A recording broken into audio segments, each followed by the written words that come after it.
กราบไหว้สาถวายความเคารพพระรัตนตรัยเจ้าแก้วตังสัมปการเป็นอย่างยิ่งกราบไหว้สาพระมหาเถระเจ้าครูบาอาจารย์เจ้าพระภิกษุสงฆ์องค์เนรกุฎลกุองค์ที่ฟังรายการอยู่ยังวัดวาอารามต่างๆกราบไหว้สาแสดงความนับถือธรรมพระครูสถิตสารคุณวัดหนองผาขาวและธรรมพระครูกัลยาณประโมทวมนหัวเจ้าที่ได้มาออกรายการตัวการค่ำคืนวันนี้และกราบไหว้สาท่านพระครูพิวัฒนวิกรมรองเจ้าคณะอำเภอดอยหล่อเจ้าวัดปัดต่างเจริญและผู้อำนวยการสถานีวิทยุคลื่นสีขาวเพื่อเจ้าประชาเป็นอย่างยิ่ง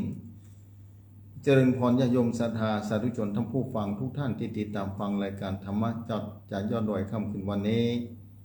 ดำเนินรายการโดยกระผมธรรมาภาพพระวรรณชัยชยานันโทวัดพุทธศรีคีรีตำบลบ้านแปะอำเภอจอมทองจังหวัดเชียงใหม่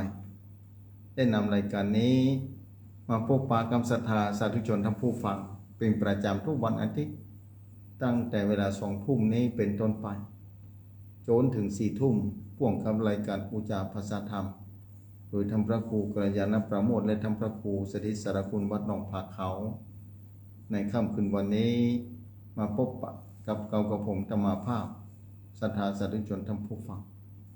ชีวิตเป็นของน้อยทุกชราและความตายลูกหลานอยู่เงียบๆสาธุชนทั้งผู้ฟังอย่าได้ประมาทเป็นอ้างขาด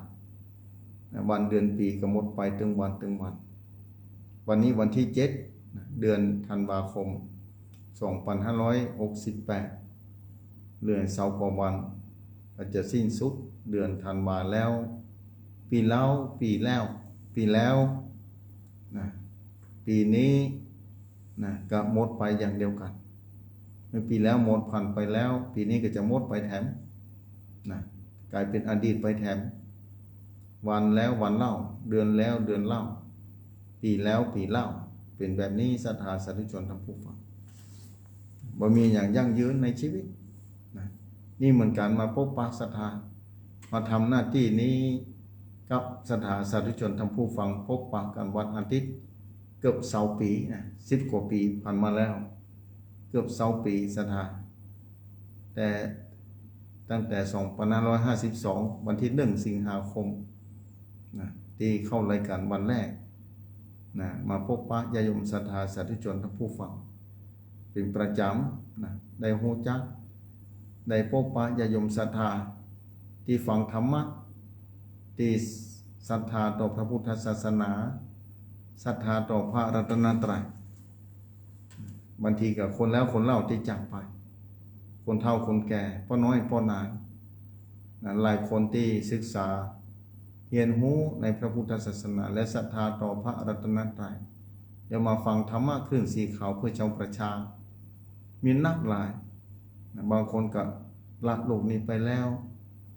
ทิ้งคลื่นสีขาวและมวลศรัทธาอยู่เบื้องหลังพระสงฆ์องค์เจ้าก็ไล่ตนในองค์ยังทำหน้าที่เบื้องต้นที่ได้ดำเนินรายการมายาวนานเกือบ20 ปีมาอุจากับศรัทธาเอาธรรมะอันเก่าอันใหม่เพราะว่าแม้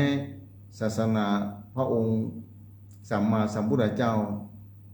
ผ่านไปแล้วหลายองค์ก็ตามธรรมะคืออันเก่านั่นแหละ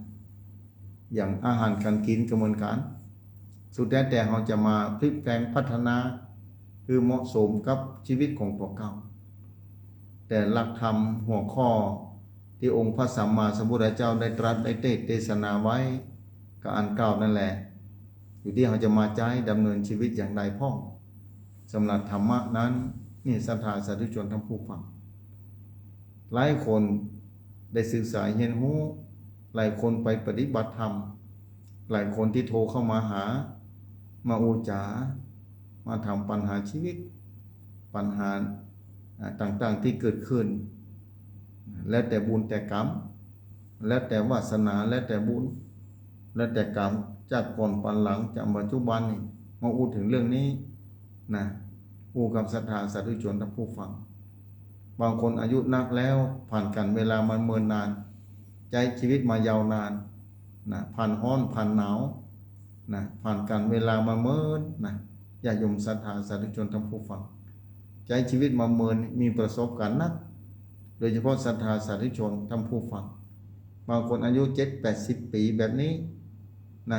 70-80 ปีนี่ผ่านกันเวลามันเมินมาย้อนรอยอดีตของต่อเก่า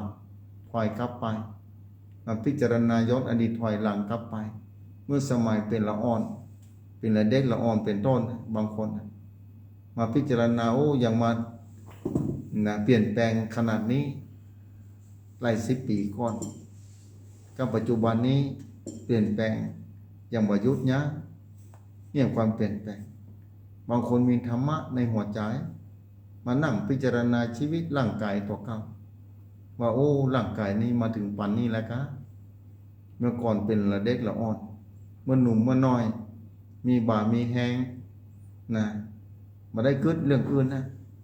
เกิดเรื่องความสนุกสนานเกิดความอยากได้เป็นใครเป็นหั่นเป็นนี่อยากได้นั่นอยากได้นี่ความพยายามของต่อเก่าก็เต็มล้นพยายามต่อสู้ชีวิตมาโดยตลอดในที่สุดบางคนอายุ70-80 ปีมาพิจารณาโอ้การเวลามันผ่านไปนะเมื่อผ่านไปแล้วก็ผ่านไปเลยพ้องกลับขึ้นมาบ่ได้นี่เป็นสัจธรรมที่เที่ยงแท้ญาติโยมศรัทธาสาธุชนท่านผู้ฟังแล้วทรัพย์สมบัติต่างๆพยายามหามาเพื่อต่อเก่าพ่อเพื่อลูกหลานพ่อเพื่อคนอื่นและเพื่อต่อเก่าที่จะสร้างบุญสร้างบารมีนะดำเนินไปต่างหน้าสาธุชนท่านผู้ฟังเนี่ยคนทุกคนในโลกนี้พยายามแล้วพยายามเล่านะพยายามต่อสู้ชีวิตเมื่อหนุ่มเมื่อน้อยผ่านอุปสรรคผ่านความทุกข์มานักนะได้รับความสุขสมหวังมากันหลายครั้งหลายคราบางคนแทบเอาชีวิตบ่รอดนะเกือบตายมาหลายครั้งแบบนั้นบางคนนะนึกว่าจะบ่รอดมาถึงปีนี้วันนี้บ่มีโอกาสได้ปะพอ2 ใหม่แล้วก็บางคนวันนั้นแต่ในที่สุดก็ผ่านมาได้หลาย10 ปีในการผ่านมาได้หลาย10 ปีนี่ประสบการณ์ระยะเวลาอันยาวไขนี่สามารถเรียนรู้อย่างหลายๆอย่างได้อย่างแต่อย่างบ่แต่อย่างจริงบ่จริงในโลกนี้แต่ถ้าเรียนรู้สัจธรรมขององค์พระสัมมาสัมพุทธเจ้าพระเจ้าตรัสไว้ทุกอย่างมันบ่เที่ยงถ้าใครยอมรับคนนั้นจะมีความสุขนะความสุขนี่จะว่าไปแล้วหาได้บ่ยากเหมือนกันถ้าเข้าใจนะเนี่ยความเข้าใจจุดนี้แหละความเข้าใจจุดนี้แหละมีความจำเป็นสำคัญต่อชีวิตทุกคนในโลกนี้เพราะฉะนั้นใครเข้าใจสัจธรรมของพระสัมมาสัมพุทธเจ้าคนนั้นจะมีความสุขคืนกระทันหันหลายคนชาวต่างประเทศเหมือนกันนะมีเศรษฐีคนหนึ่งเป็นลงคลิปคือพอนะบางคนก็ลงมาบอกว่าโอ้พยายามหาทรัพย์สมบัติแทบตายเพิ่นบอกว่ามาถึงอายุบ่ถึง60 ปีเท่าใดบางคนก็60 ปลายในที่สุดก็สุขภาพร่างกายเบาหวายเสียแล้ว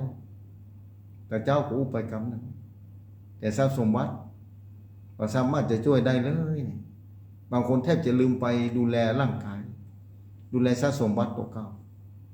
ดูแลร่างกายนี่มีความจำเป็นอย่างยิ่งบางคนบ่ได้ดูแลร่างกายนะใจร่างกายอย่างมหันต์เลยนะเอาอย่างใส่คือเปิ้นใส่ลงไปติ๊กพอตามใจจิตที่ได้หานต่างตาได้ยินต่างหูนะได้ดมกลิ่นศรัทธาสาธุชนทั้งผู้ฟังแต่บ่พอนะได้ลิ้มรสโอ้ตรงนี้แหละบางทีหลายคนนักในโลกนี้นะพลาดไปกันนักพลาดไปกันหลายเนี่ยกรรมทั้งนั้นศรัทธาบางทีบางคนก็มีปัญญามีความรู้ความเข้าใจมีปัญญาใจชีวิตนะรู้ว่าอันอย่างดีอันอย่างบ่ดีนี่มีปัญญาใจชีวิตการกรองสิ่งต่างๆว่านี่ควรการบอกควร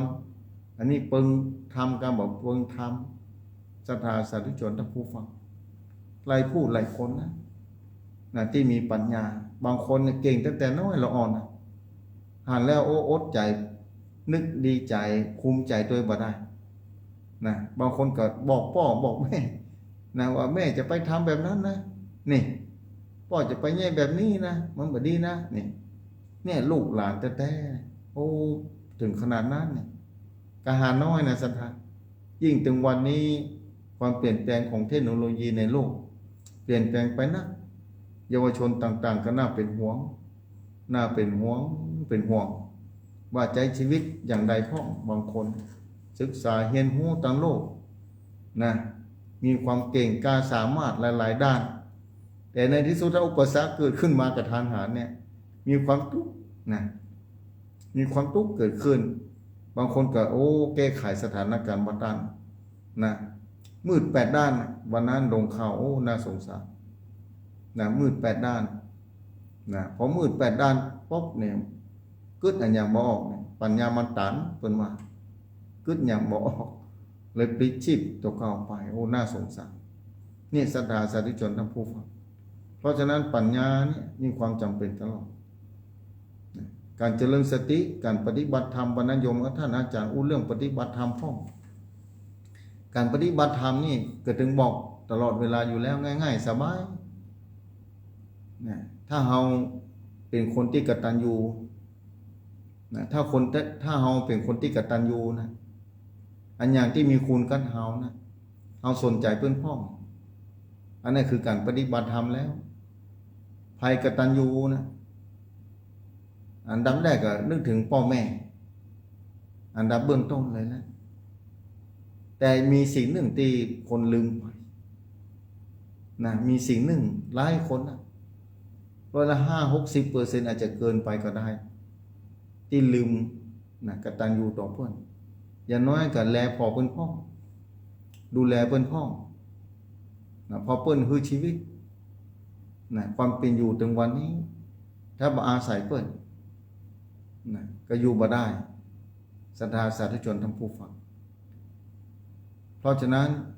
ที่เปิ้นช่วยเฮาอยู่ตรงวันนี้เฮาอาศัยเปิ้นหลายคนที่ลืมไปหลายคนที่ลืมไปแต่นะมาอู้ตรงนี้โยมทุกคนที่ฟังวิทยุอยู่ก็ดีฟังตาม Facebook ไลฟ์ก็ดีก็ฮู้จักหมดแล้วนี่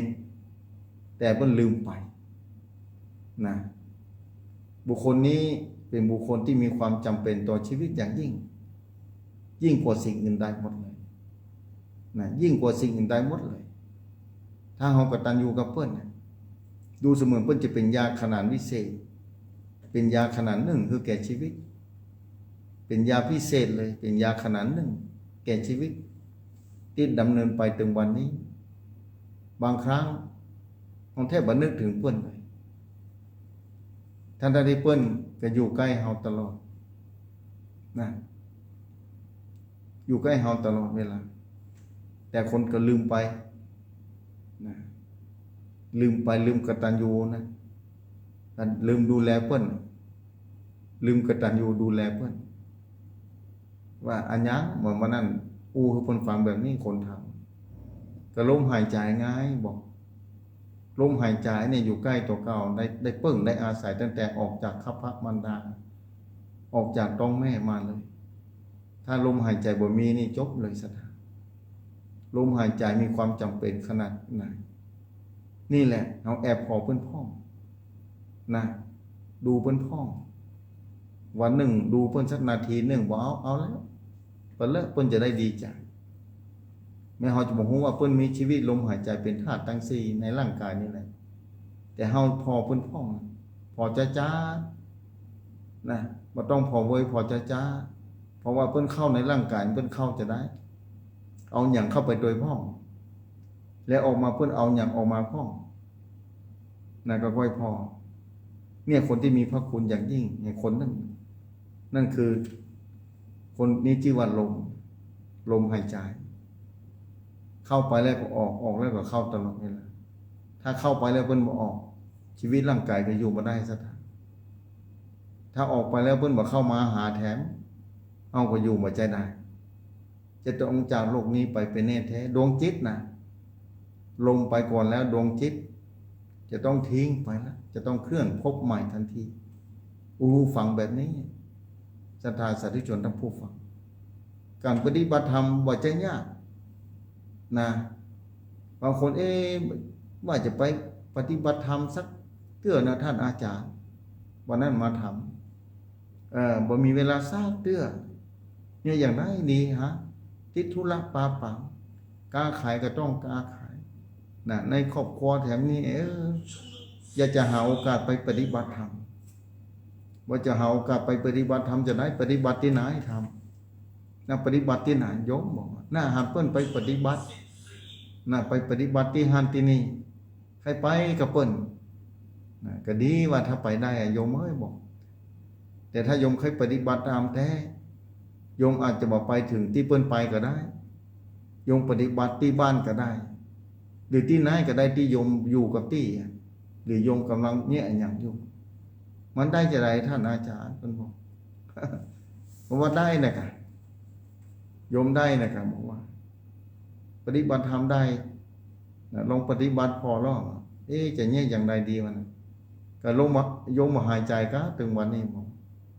หายใจนะครับหายใจนะครับการนั่นแหละหายใจนั่นแหละคือการปฏิบัติธรรมอย่าอ่านการกันนั่นนะผมบอกเพิ่นไปปฏิบัติสติปัฏฐาน4ที่คอร์สต่างๆที่เพิ่นทำขึ้นมาก็อาศัยลมเนี่ยลมอยู่มีส่วนหนึ่งของฐานกายเวทนาจิตธรรมบอกคนถ้าโยมอยู่ที่บ้านโยมทำก็ได้ไปทำทันทีเลยบางทีจะอีจะเมื่อยจะล้าบางทีเพิ่นเป็นคอร์สออกทีละ15 นาทีพ่อง20 นาที30 นาที1 ชั่วโมงนะการพัฒนากัน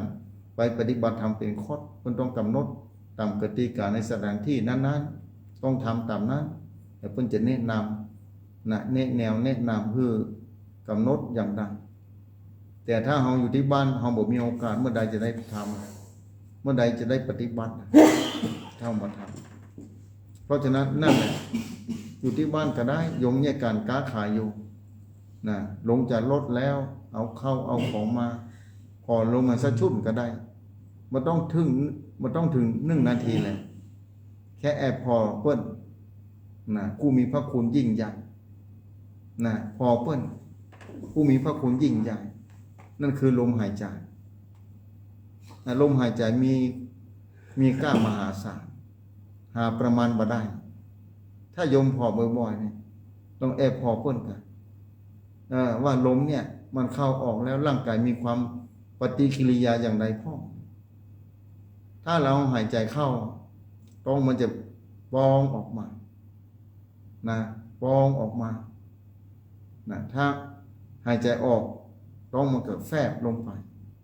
นี่ศรัทธาอย่าหยกลองขึ้นพออันนี้คือการปฏิบัติธรรมในสติปัฏฐาน4อยู่ที่บ้านก็ได้ที่ไหนก็ได้นะเบื้องต้นเอาน้อยเดียวก่อนงานน้อยเดียวก่อนใจเย็นๆค่อยทำไปเถอะบางทีคนเฒ่าคนแก่วันนั้นน้อยใจว่าเอาก็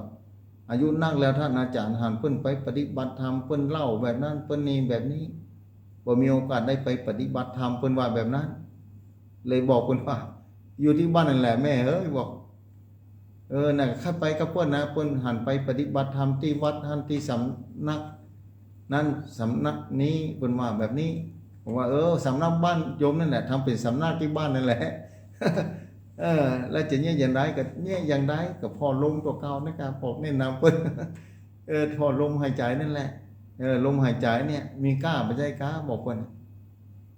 ทำได้กับท่านได้บอกมันจะได้บ่ได้พอไปแล้วพอทำไปแล้วมันต้องเคร่งเครียดบางคนไปปักธูปบอกว่าจะนั่งประมาณธูปเหมือนเสียงพอนั่งไปบ่ถึงเครียดทำแล้วบอกว่าธูปบ่เสียงสะเตื้อกังวลทำแล้วนะเราหูฟังกังวลทำแล้วเพิ่นบอกนี่กังวลทำแล้วว่าเมื่อใดธูปจะเสียงนี่กำหนดจะเครียดทุลักกับบันแล้วนี่มาสาธุชนทำผู้ฟังเนี่ยเครียดทำแล้วเพราะฉะนั้นการปฏิบัติธรรมคือความสบายใจแต่ถูกต้องและดีงามบ่เดือดร้อนผู้อื่นและต่อเขานั่นคือก้อยคอลมหายใจเข้าออกมันเข้ามาแล้วลมเข้ามันเอาอย่างเข้าไปนะไผ่หูจักไผ่หูพ่องก็ลมนะกะท่านอาจารย์เพิ่นบอกลมนะกะนั่นแหละลมเอาอย่างเข้าไปนะถ้าเอาเข้าไปแล้วร่างกายจะมีความสุขกายจะมีความทุกข์ศรัทธาสาธุชนทำผู้ฟังเนี่ยเพราะฉะนั้นจะหายใจเข้าเนี่ย จงพิจารณาต้องอาศัยปัญญาสติและปัญญาในขณะที่เราพอลมเข้าไปนะสติก็ต้องมีนะเพราะเรากำลังพออยู่ตัวสติตัวจดจ่อนะพอสติลมหายใจเข้าไปอันอย่างพ้องที่เข้าไปตัวลมนะลองขึ้นหัวไปพิจารณาพ้องนะอยู่ที่บ้านเนี่ยพิจารณาคนเฒ่าคนแก่นะพิจารณาว่าลมมันล้มนะกะเข้าไปเนี่ยถ้าถามหมอเพิ่นก็ฮู้นะถามนักวิทยาศาสตร์วิทยาก็ฮู้นี่ร่างกายเอาอย่างเข้าไปทันที่อยู่เฉยๆเนี่ยเอาสิ่งที่เข้าไปช่วยร่างกายตลอดถ้าสิ่งนี้บ่เข้าไปเนี่ยร่างกายขาดสิ่งนี้เข้าไปเนี่ยที่ลมเอาเข้าไปตัวเนี่ยร่างกายจะอยู่ลำบากร่างกายจะเกิดปฏิกิริยาทันทีนะร่างกายจะอยู่ลำบากนะร่างกายจะเกิดความทุกข์ขึ้นมาเวทนาเพิ่นว่าเวทนาคือความทุกข์นะเวทนามี3ประการเวทนาคือความทุกข์และความสุขนะเวทนานะสุขเวทนาก็คือความสุขกับเวทนาอย่างหนึ่งนะทุกขเวทนาเนี่ยก็คือความทุกข์ทุกขมสุขเวทนาคือกลางๆบ่สุขบ่ทุกข์เนี่ยศรัทธาสาธุชนทั้งผู้ฟังในขณะเดียวกันที่พอลมมันเข้าไปในร่างกายหมอเพิ่นจะบอกว่าน่าออกซิเจนนะเวลาไปที่โรงพยาบาลคนป่วยเนี่ยต้องฟังเอาออกซิเจนเข้าซุกที่หูดักทันทีถ้าบ่มีออกซิเจนนี่อยู่บ่ได้แล้วศรัทธาอย่ามีความจำเป็นขนาดนั้นวิทยาศาสตร์นี่เพิ่นเก่งนะเวลาดันไฟเหมือนกันนะดับไฟนะศรัทธานะถ้าบ่มีออกซิเจนเข้าไปช่วยไฟมันจะบ่ลุกเตาไฟไผเนี่ยกินห้องนะถ้าว่าปืนเตาอังโลที่มันติดมีอะคีเต้าอยู่บ่เคลียร์ออกมานี่ออกซิเจนเข้าเป่าขึ้นไปตีขึ้นไปบ่ได้เนี่ยลมไฟมันก็ลุกจ้าเพราะอาศัยออกซิเจนตามบนเข้าไป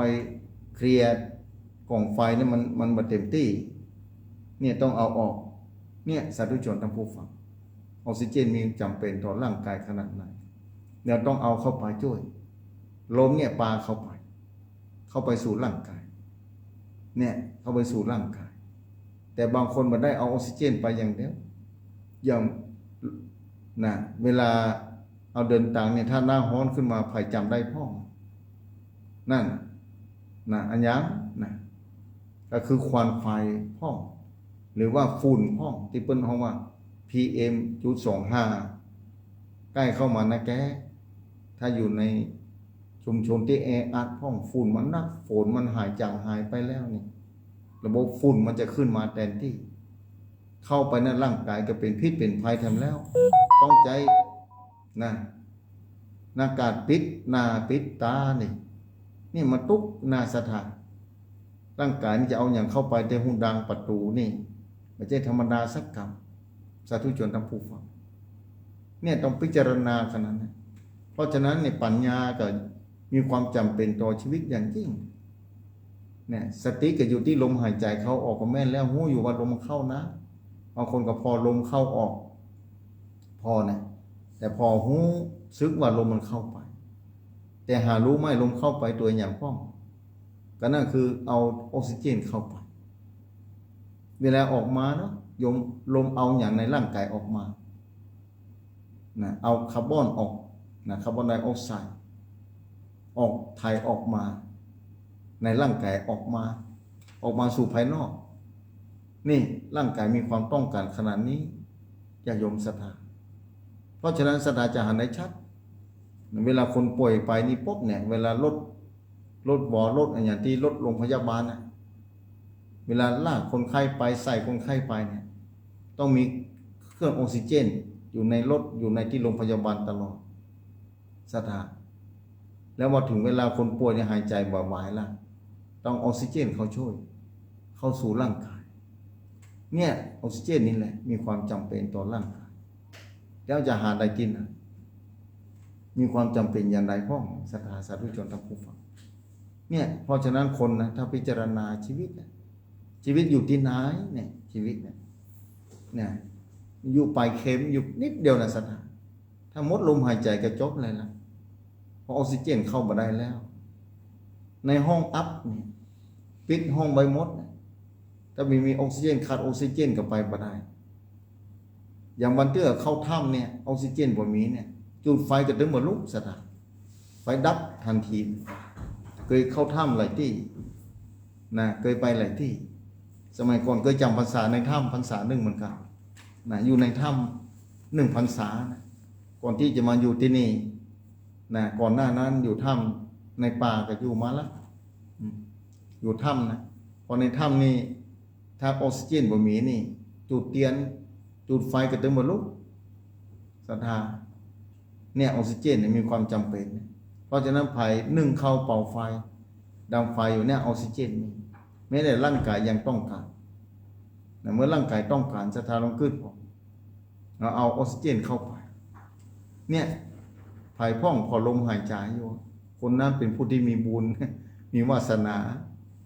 นั่งพอลมหายใจคนเฒ่าคนแก่ฟังค่ำคืนนี้ก็เหมือนกันเนอะนะกำโน้พอนะตาปิดก็ได้ตอนที่เปิดวิทยุนี่ตาแบบมีความจำเป็นนะมีความจำเป็นที่หูปุ่นนะแต่ถ้าเปิดโทรศัพท์พอนี่มีจำเป็นเนี่ยใครหานผู้ครูบาอาจารย์ตนนั้นออกไลน์วิทยุออกเทศทางโทรศัพท์นี่ได้หานหูตัวนะใครหานตัวนี่เสียงก็ได้ยินตาก็ได้หานในศรัทธาสาธุชนทั้งผู้ฟังเนี่ยชีวิตนี่ลองพิจารณานะลมหายใจจะไปซื้อที่ไหนมีในร่างกายนี้แล้วศรัทธาวันนี้มาอู้เรื่องนี้แหละวันนั้นโยมทำมาวันก่อนเนี่ยท่านอู้เรื่องปฏิบัติทำพ่องแบบง่ายๆคือคนเฒ่าคนแก่เพิ่นฟังวิทยุเพิ่นฟังนักตามบ้านแม่นี่เพิ่นฟังหลายเด้อนี่บางคนเพิ่นไปปฏิบัติธรรมที่วัดอู้ฟังนะวันนี้มาแบกแนวมาอู้เรื่องนี้นะคือศรัทธาสาธุชนทั้งผู้ฟังได้ปฏิบัติธรรมนะได้ปฏิบัติธรรมก่อนที่จะจากโลกนี้ไปทุกคนหนีบ่พ้นนะแต่อย่างน้อยที่สุดนะให้กตัญญูกตเวทีกับลมหายใจแอบขอเพื่อนพ่อนะดูแลเพื่อนพ่อเพื่อนจะได้มีกำลังใจลมหายใจจะได้อยู่โดยเฮามันเมื่อเนี่ยก่อนนอนคืนนี้เนี่ยก่อนนอนคืนนี้ก่อนนอนเนี่ยพอลมเข้าออกจ้าเดี๋ยวคือม่อยรับไปนะเนี่ยดีที่สุดศรัทธาก่อนนอนวันนั้นถามถ้าพอลมมาได้ว่าพุทโธโดยได้ก่อท่านอาจารย์กำหนดยิ่งดีนะกาบอกพุทธานุสติแล้วนึกถึงคุณพระพุทธเจ้าอย่างจะปันนะศรัทธาบอกนึกไปเถอะพอไปเนอะนะพอไปโดยนอนเนี่ยกำหนดถ้าลมหายใจเข้าออกโยมหูสึกว่าลมมันเข้านะแต่รับตอนไหนบอกหูสติมันจะขาดนะพอฟิวมันจะแบบนี้นะศรัทธาสาธุชนทั้งผู้ฟังดีแล้วถ้าหลับได้หลับดีบางคนอาจจะนอนบ่หลับมีนักมีหลายว่านอนบ่หลับเปิ้นว่ากึดนักเนี่ยเพราะอย่างเพราะเฮากึดนักเพราะเฮาลืมกตัญญูเนาะบอกกตัญญูอย่างท่านอาจารย์กตัญญูต่อลมหายใจเพราะเฮาบ่เคยพอเพิ่นเพราะฉะนั้นถ้าโยมใครนอนหลับก็พอลมหายใจจ้าแอบพอเพิ่นพองเน้อทีหลังมาบอกต้องขอบคุณเน้อว่าต้องขอบคุณเน้อเพิ่นว่าวันนี้ก่อนนอนนี่พอลมหายใจแล้ววันน่ะนั่งพอลมแล้วบอกว่ารับมันพอคำเดียวท่านใครรับแล้วเราพอไปพอมารับเมื่อใดบ่ฮู้เลยอันนั้นนะครับว่าลมมันช่วยนะช่วยคือได้รับดีด้วยนะบอกเพิ่นแบบนั้น นะบอกเพิ่นนะนี่ศรัทธาสาธุชนทั้งผู้ฟังลมหายใจมีความจำเป็นขนาดไหนและดีต่อเฮาขนาดมีพระคุณต่อมนุษย์สัตว์เดรัจฉานทุกชนิดนะหลายชนิดต้องอาศัยลมหายใจหมดถ้าลมบ่มีเนี่ยอยู่ยากศรัทธาเพราะฉะนั้นลมหายใจมีความจำเป็นอย่างยิ่งอย่าลืมเด็ดขาดนี่คือการปฏิบัติธรรมที่ง่ายที่สุดบ่ได้ยากแม้แต่องค์พระสัมมาสัมพุทธเจ้าเนี่ยสมมติจะอยู่ด้วยวิหารธรรมนี้นั่นก็คืออยู่กับลมหายใจนะเพิ่นจะคอยอยู่สติคอยจดจ่อตลอดเวลาเพราะพระองค์เพิ่นเคยเตะไปเชื่อไปเปิดในพระไตรปิฎกก็ได้เปิดในพระไตรปิฎกก็ได้สถาขออภัยเนอะอากาศเย็นพอสมควรน่าสถาน่ะอยู่กับอานาปานสติภาษาบาลีเพิ่นว่าอานาปานสติหรืออานาปานุสติกรรมฐานนั่นคือลมหายใจเข้าออกนี่คือกรรมฐานไงอานาปานุสติ นะเอาจิตเอาความคิดนะเอาความหูเอาความคิดกึดหรือพอหรือกำหนดหูที่ลมเข้าออกจ้าๆง่ายๆสบายสะดานะอย่าได้เววนไปทางอื่นนะกำหนดหูที่ลมหายใจอย่างเดียวมีความสุขแล้วสะดาความสุขหามาใจยากความสุขหามาใจยากสะดาความสุขหาง่ายสบายสบายศรัทธาสาธุชนทั้งผู้ฟังความสุขเนี่ยเกิดขึ้นจากการพอลมหายใจบางคนปุ๊บเครียดวันนั้นเครียดท่านอาจารย์บางทีเครียดบ่รู้สึกตัวนะเครียดนี้ทำให้เป็นโรคภัยไข้เจ็บศรัทธาทำให้เป็นโรคกระเพาะวันนั้นบอกจะไปเครียดจะไปทุกนักบอกทีนี้ก็ก้อยพรนี่จะไปบังคับเวลาพอลมหายใจบอกต้องไปบังคับจิตไปบังคับแบบนั้นบัดนั้นอันนั้นมันสะกดจิตเนี่ยแต่พอเข้าไปแอบพอลมหายใจแอบพอมันต้องทำแต่น่ะถ้าทำแต่อีกบางคนกำหนดแต่น่ะเอาแต่จะให้มันได้สมาธิให้มันอยู่กับที่เนี่ยบ่ได้อย่างน่ะมันแห้งเกินไปมันเข่งเกินไปตึงมันเป็นว่าอัตตกิลมัฏฐานุโยคนะอัตตกิลมัฏฐานุโยค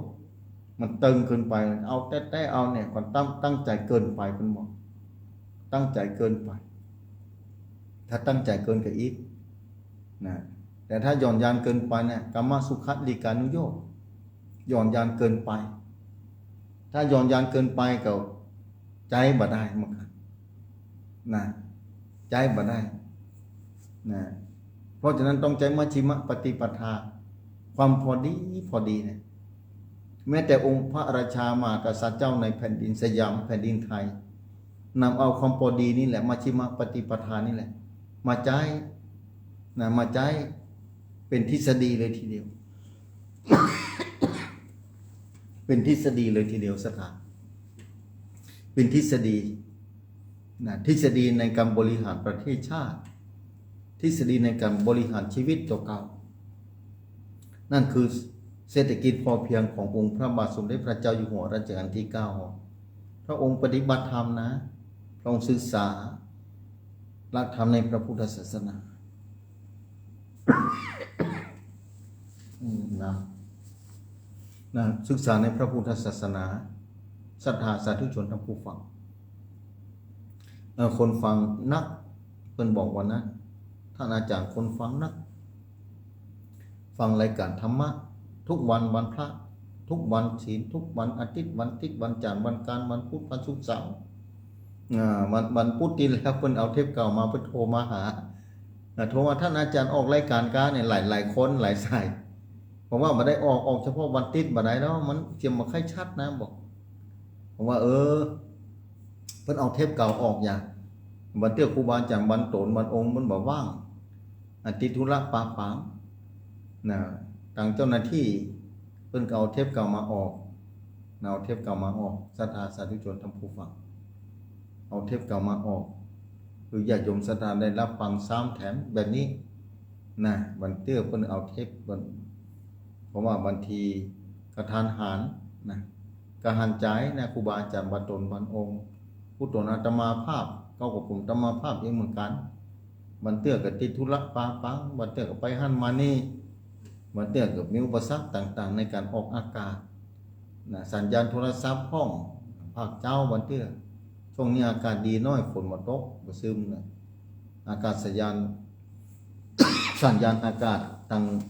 เทคโนโลยีเพิ่นก็แต่เจ้าอยากได้ออกอากาศตลอดรอดฟังมาครับ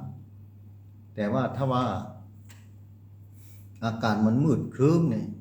สัญญาณมันจะบ่ค่อยดีนะบ่ค่อยดีเมื่อคืนมาการบันเตื้อถ้าใจระยะยาวนี่บันเตื้อมันก็ไปบ่รอดถ้า2 ชั่วโมงมันถึงได้สักชั่วโมงปลายนี่อินเทอร์เน็ตก็มีปัญหาแล้วบางครั้งนะเพราะว่าสัญญาณบนดอยนั้นบ่เหมือนทางลุ่มคลื่นมันกระแสมันบ่แห้งเท่าใดนัก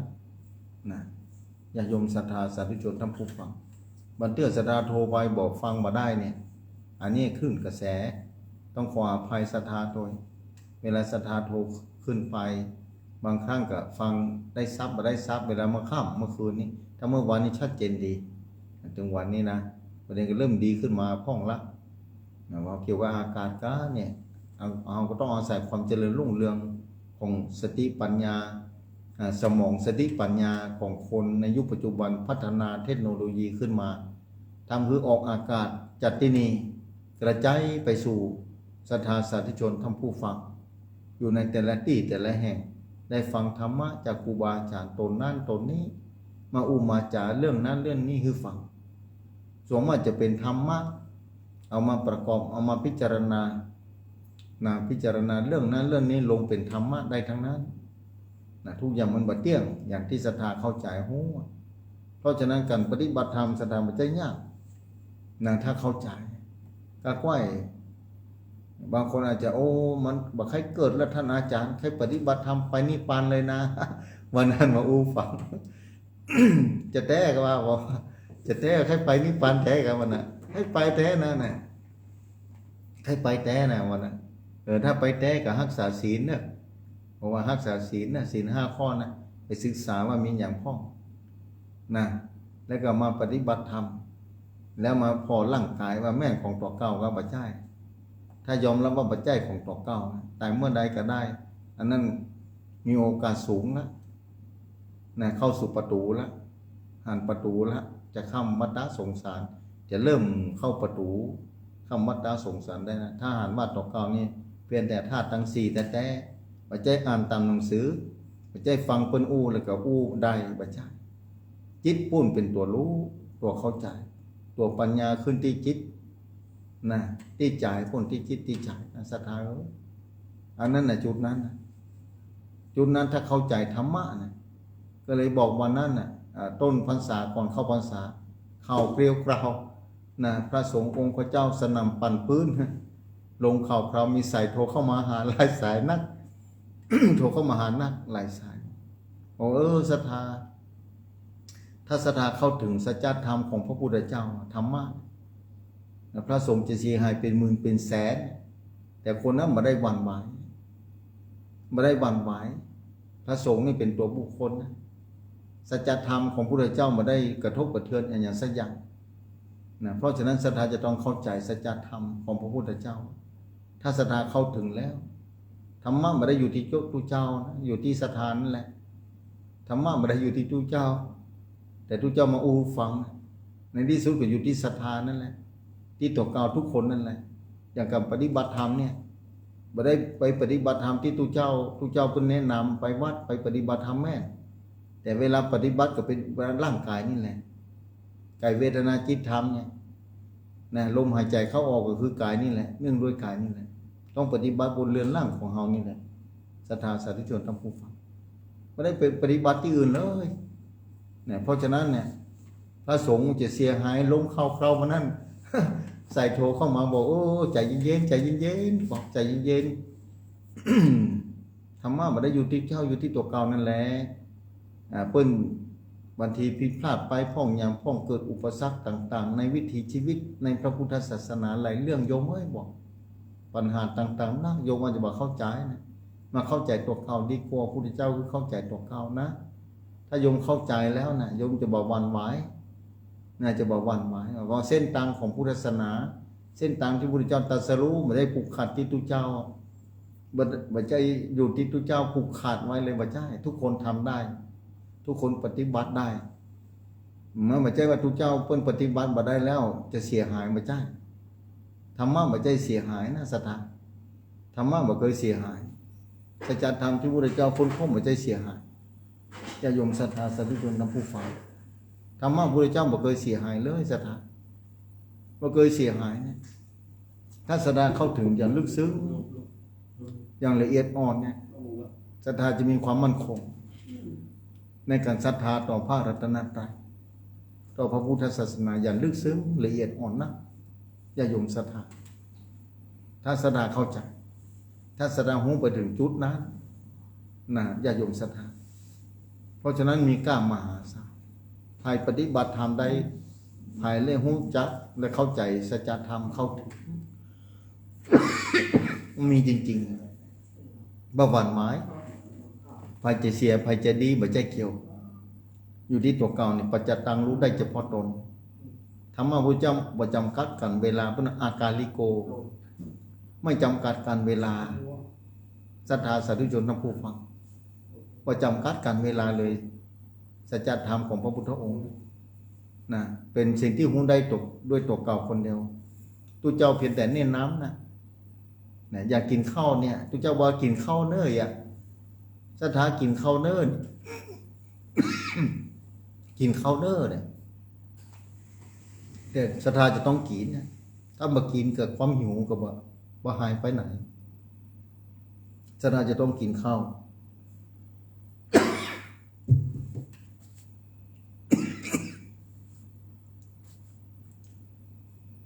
ศรัทธาจะต้องกินข้าวศรัทธาว่าอ่านความหิวจะบ่หายความอยากจะมีอยู่แบบนั้นนะแต่พอทุกเจ้าเน้นนำว่าทุกเจ้าเพิ่นเมื่อกี้เนี่ยความหิวเพิ่นก็มีความทุกข์เพิ่นก็มีอย่างความทุกข์เกิดขึ้นนี่เราก็ต้องเข้าใจธรรมะเข้าใจความเป็นจริงต้องปฏิบัติธรรมต้องเข้าใจสัจธรรมความทุกข์ก็จะใจเบาได้หมดไปสาธุชนทั้งผู้ฟังเนี่ยศาสนาพุทธที่เกิดมาในโลกนี้ที่พระเจ้าตรัสรู้เนี่ยก็เพื่อที่หูจักความทุกข์และแนวทางพ้นทุกข์นะพระเจ้าพระเจ้าตรัสรู้มาขึ้นล่ำขึ้นโรยเป็นเสกเศรษฐีมาใช่ แนะนำคือพ้นทุกข์เพราะว่าเป็นเศรษฐียังทุกข์อยู่ไงเป็นพระราชาก็ยังทุกข์อยู่เป็นเศรษฐีมีมหาอำนาจขนาดไหนก็ยังทุกข์ศรัทธาโลกนี้หลงงมด้วยความทุกข์แต่พระเจ้าตรัสรู้มาเป็นพระเจ้าเพื่อจะคือพ้นทุกข์คือพ้นทุกข์ถ้าเกิดอยู่ตราบใดทุกข์มาอ่านนะเกิดที่ไหนพบใดภูมิใดก็ยังทุกข์อยู่ดีวันนั้นพออู้แบบนี้ศรัทธาธรรมนะสวรรค์นี่บรรทุกก้าท่านอาจารย์ การบรรทุกแต่สวรรค์มันเสวยความสุขแต่ว่ามันหมดได้ไงหมดได้เลยก็ปิ๊กมาทุกข์อย่างเก่านะถ้าหมดบุญจากการเป็นเทวดาต่างๆก็ต้องทุกข์นะเทวดานี่จะทุกข์ตอนที่ว่าบารมีอายุหมดแล้วจะต้องเคลื่อนจากภพภูมิที่เป็นเทวดาเทวบุตรเทวดานะจะต้องลงมาเกิดแล้วเกิดว่าไม่ได้มาเป็นมนุษย์เนาะเกิดเป็นสัตว์เดรัจฉานเนาะ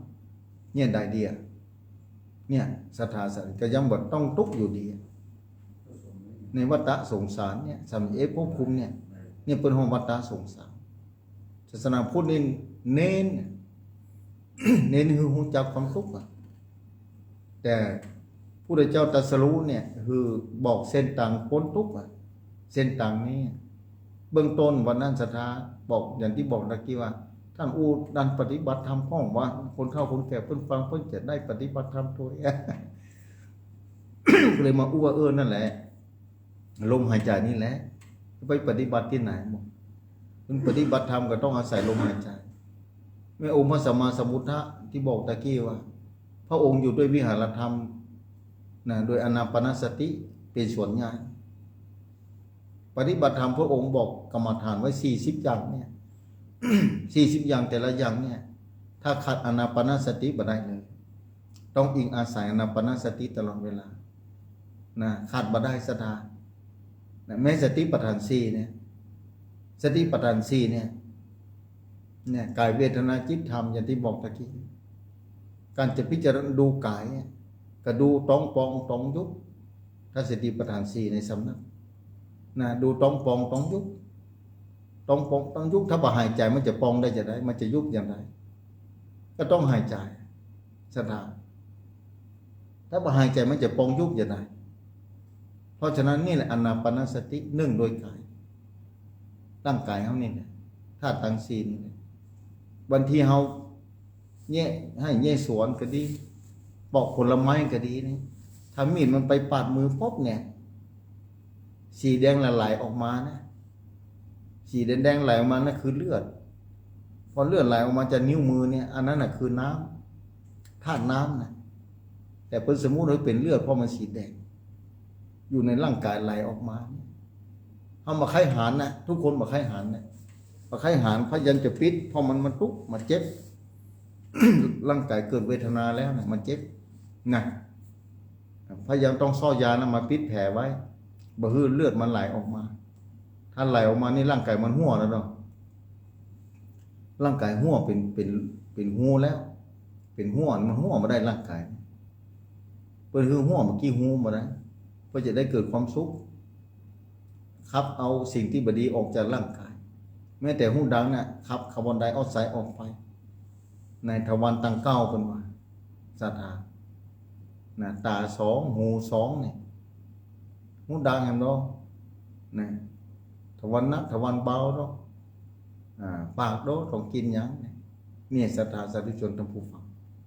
ต้องขึ้นพอ ต้องขึ้นพอนี่ล้วนแต่เป็นสิ่งที่เนี่ยสิ่งที่ไม่ดีออกไปทั้งนั้นครับออกไปแล้วเอาสิ่งที่ดีเข้ามาแต่บางคนดันเอาสิ่งที่ไม่ดีเข้าร่างกายแต่บางคนคนอื่นเอาเข้าได้อย่างอาหารบางอย่างอาหารบางชนิดเนี่ยร่างกายมันมาต้องการนะแต่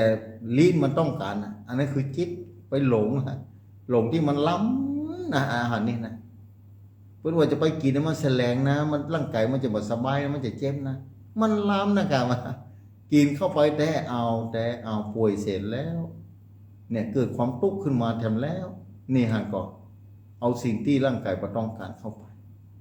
ไอ้ที่ร่างกายเข้าไปมันบ่ล้ำนะอย่างมันเกิดบ่สบายขึ้นมาเนี่ยยานี่กินยานี่เนี่ยโอ้มันขมนะนี่ร่างกายบ่ต้องการเนี่ยมันกระทำให้ทุกข์ห่างก่อน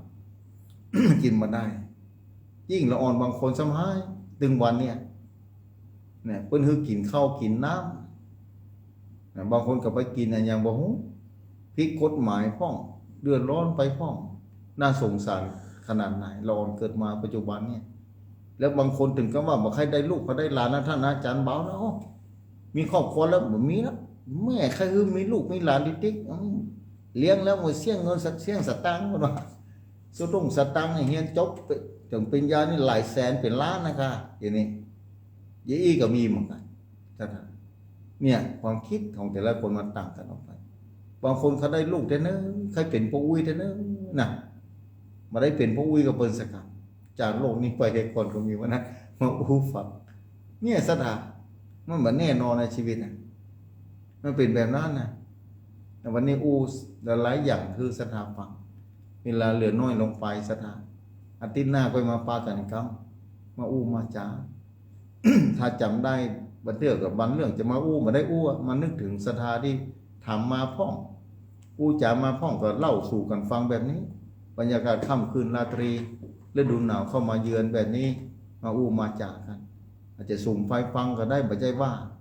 นะเพราะมันหนาวบันพื้นที่นะเปิดวิทยุไปตัวนั่งหิ่งไฟไปตัวนะอู้จากันไปแบบนี้นะญาติโยมศรัทธา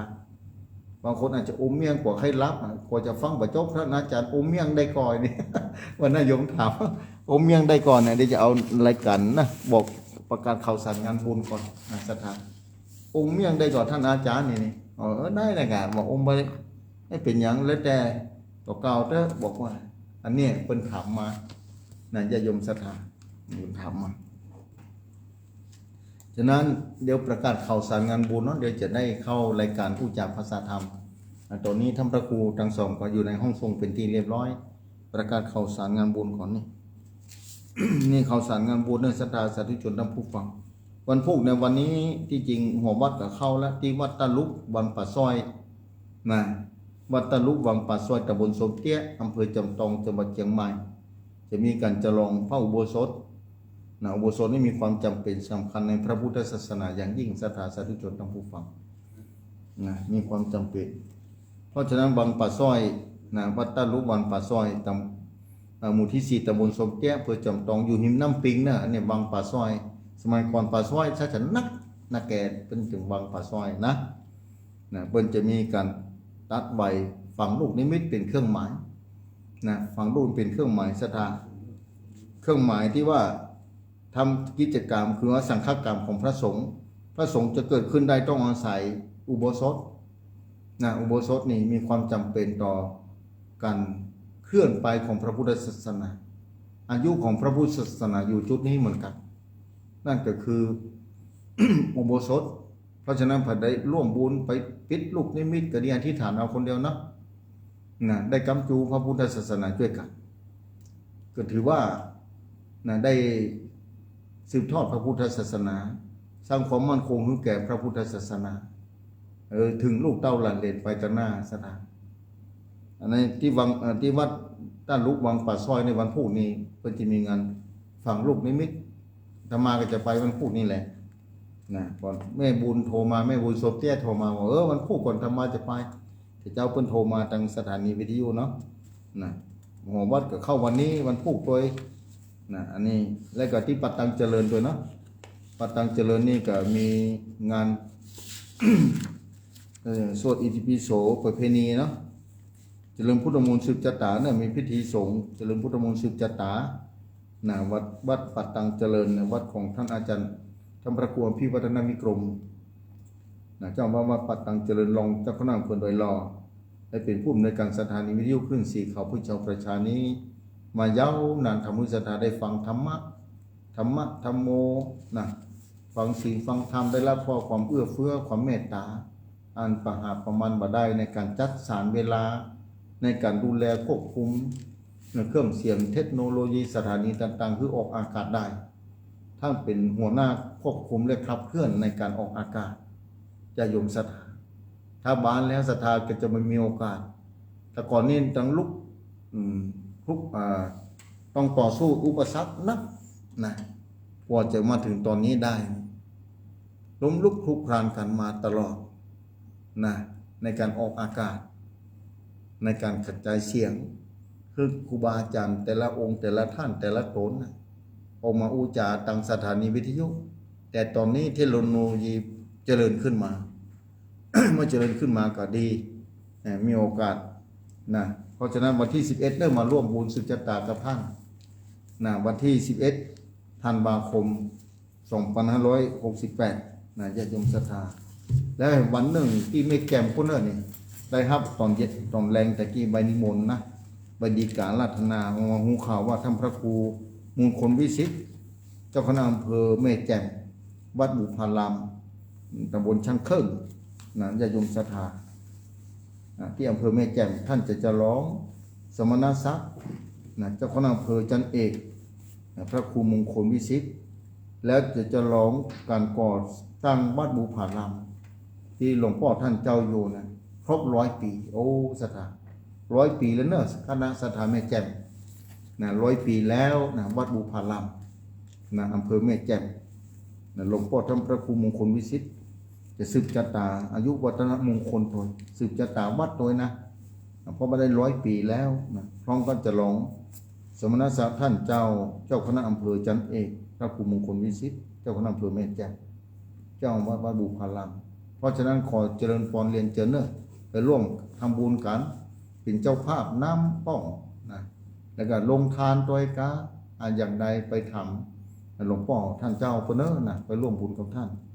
หัวใจมีง่ายๆนะเจ้าคณะอำเภอแต่ละตนแต่ละองค์ออกมานี่มาเป็นดูแลพระศาสนานี่มันยากศรัทธาเพราะฉะนั้นเวลาตอนนี้ก็ได้โอกาสที่จะเข้าสู่อุจจาภาษาธรรม จะได้กลับมาราธนาลืมบอกไปวันที่ยังวันที่24นะวันที่24เดือนมกราคมอยู่เนอะศรัทธา24เดือนหน้าเดือนมกราเนอะในโอกาสนี้ขอกราบอาราธนาท่านพระครูสถิตสารคุณวัดหนองผาขาวอุจจาพบปะญาติโยมศรัทธาสาธุชนในโอกาสนี้กราบไหว้สาราธนาครับผมขอนอบน้อมแด่พระรัตนตรัยอันมีพระพุทธเจ้าพระธรรมเจ้าพระสังฆเจ้าไว้เหนือกระหม่อมจอมเกล้า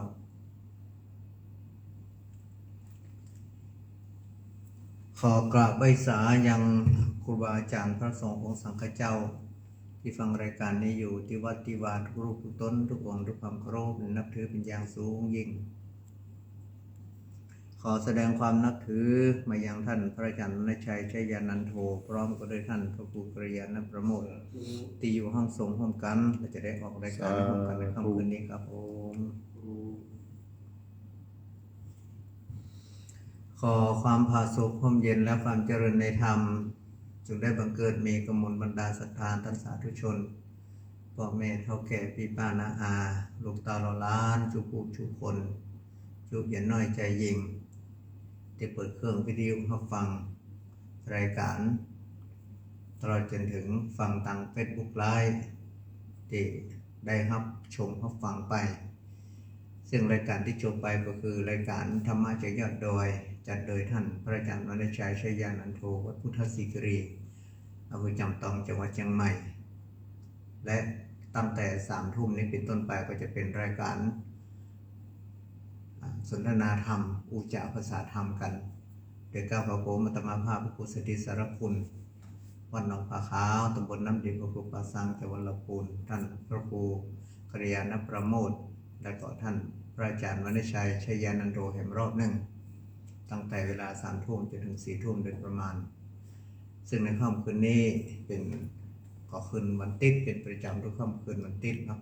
ได้มาปะพบกันเมื่อตะกี้ก็ไปอยู่ตั้งนอกฟังท่านพระอาจารย์วรรณชัยได้พูดจานานาสาระต่างๆนานาหลายเรื่องหลายประการเพราะว่าในแนวการปฏิบัติก็ดีในการที่เฮาตั้นทั้งหลายใช้ชีวิตอยู่ในชีวิตประจำวันของเฮาก็ดีเพื่อที่จะให้มีชีวิตที่สดใสเป็นชีวิตที่มีประโยชน์ใช้ชีวิตอย่างคุ้มค่าใช้ชีวิตของเฮาอย่างมีอันคุณค่าของการมีชีวิตในการเป็นมนุษย์และพบพุทธศาสนาซึ่งการที่เฮาได้ประพฤติปฏิบัติในต่างๆนานาในการใช้ชีวิตประจำวันของเฮานี่ก็ดีนั้นเราก็ล้วนแล้วแต่ก่อให้เกิดสร้างสรรค์จันโรงสิ่งที่ดีงามพัฒนาศักยภาพความเป็นมนุษย์ของเฮาให้ดีงามสูงยิ่งขึ้นไปและเราก็ต้องเรียงลำดับว่าเมื่อวันหนึ่งที่ผ่านไปนั้นเราควรจะใช้ชีวิตอย่างไรพ้องถึงจะเหมาะสมในการที่เราใช้ชีวิตโดยประมาทนั่นก็คือว่าอันดับแรกก็คือว่าสิ่งไหนที่เราควรจะยึดจะทำจะต้องทำสิ่งไหนที่เราควรที่จะควรประพฤติปฏิบัติเรียงลำดับความสำคัญต้องทำควรทำและก็สิ่งที่เราทำและเราชอบใจปลื้มใจอันดับแรกก็คือต้องทำก็คือภาระหน้าที่ของเรามีอย่างในหน้าที่การงานในฐานะที่เรามีหน้าที่นั้นเราต้องทำอย่างขาดไปได้เราก็จำเป็นต้องทำเพราะว่าจะเป็นหน้าที่ของพ่อหน้าที่ของแม่หน้าที่ของสามีหน้าที่ของภรรยาหน้าที่ของชาวพุทธหน้าที่ของประชาชนประสงค์นิกรประชาชนคนไทยอย่างนี้เป็นต้นที่เราควรทำควรประพฤติปฏิบัติบางสิ่งบางอย่างนั้นมันอาจจะบ่ถูกใจแต่มันควรทำก็ต้องทำเพื่อให้สังคมได้รับความเสียหายมีขนบธรรมเนียมประเพณีวัฒนธรรมอันใดที่เราควรทำควรแยกเราก็ทำกันไปอย่างที่เราทุกคนทุกท่านได้ฟังรายการวิทยุนี่นะอันนี้เป็นสิ่งที่เราชอบใจเพิ่งใจเราก็ฟังพอชอบใจเพิ่งใจเราก็มาฟังอันนี้ก็คือความพอใจของเราอาจจะคนก็ได้บางคนก็ได้ก็อยู่ที่มุมมองของแต่ละคนแต่ละท่านที่เราทำเพราะว่าเราชอบใจเราชอบใจเราถึงทำชอบใจเราถึงมาฟังชอบใจเราถึงได้โทรหาอย่างนี้เป็นต้นดังนั้นการที่เราใช้ชีวิตอย่างหูคุณหูค่าเรียงลำดับความสำคัญอะไรต่างๆมาตามลำดับก็ได้ชื่อว่าเราใช้ชีวิตของเราได้อยู่บนโลกเนี้ยอย่างคุ้มค่าอย่างเหมาะสมที่สำคัญที่สุดก็คือการที่เราได้ทำแล้วก็มาเกิดเป็นบุญเป็นกุศลทำแล้วเกิดความสุขสงบทำแล้วเป็นการสร้างสรรค์จันโรงที่ดีงามเหมือนกับเราสร้างบารมีนั่นแหละบางทีบางครั้งเราอาจจะได้หันผลต่างๆการทำงานความดีนั้นทำไปเถอะอ้อมเป็นหลักธรรมคำสั่งสอนของพระพุทธเจ้าละชั่วประพฤติดีทำจิตใจผ่องใสอันนี้3 ข้อนี้เอาเป็นติดตั้งไว้เลยละชั่วคือผมไปทำความชั่วต่างๆนานาตั้งกายตั้งวาจาและจิตใจทำความดีก็คือการทำดีทุกสิ่งทุกอย่างที่เราควรทำที่เราชอบใจก็ดีไม่ชอบใจก็ตามเราควรทำเราก็ต้องทำนั่นก็คือการประพฤติปฏิบัติตามคันรองของธรรมตามจารีตที่หอยแบบเพณีตามศีลธรรมข้อวัดปฏิบัติของแ แต่ละคนแต่ละท่านเขามีหน้าที่อย่างเขาเป็นพ่อเขาคนทำหน้าที่ได้ต่อพันต่อลูกต่อเต้ามีเป็นสามีเขาคนรับหน้าที่อย่างต่อภริยาเป็นประชาชนคนไทยเขาคนทำหน้าที่อย่างต่อประเทศชาติบ้านเมืองอย่างนี้คือการที่เราทุกคนทุกท่านใช้ชีวิตเพื่อมีเหมาะสมบางทีบางครั้งเราก็เข้าใจว่าการทำหน้าที่ในตรงนี้มันจะต้องเป็นสิ่งที่ก่อให้เกิดความเหมาะสมดีงามทำให้เกิดความสร้างสรรค์หรือเหมาะสมที่จะทำให้เราตั้งทั้งหลายพัฒนาในตนตัวของเราให้ดีงามขึ้นมาตามลำดับการทำความดีเป็นสิ่งที่เราทุกคนทุกท่านใฝ่ฝันอย่าว่าการทำความดีที่จะก่อให้เกิดการเอื้อเฟื้อเผื่อแผ่สงเคราะห์อนุเคราะห์การแบ่งปันซึ่งกันและกันอย่างเนี้ยในตอนเนี้ยเข้าสู่ฤดูหนาวเราจะได้เห็นว่ามีคนหลายผู้หลายท่านตั้งจิตตั้งใจในการที่จะเอาผ้าตัวผ้าห่มก็ดีของกินของใจก็ดีขึ้นไปตังพี่น้องตังบนเขาบนดอยหรือมีเกิดเหตุเพศภัยต่างๆอุทกภัยก็ดีวาตภัยก็ดีอัคคีภัยก็ดีมันเกิดขึ้นตามเหนือตามใต้ในประเทศไทยเขาก็ดีเขาก็จะไปช่วยเหลือกันเอาบัลละบัทิ้งกัน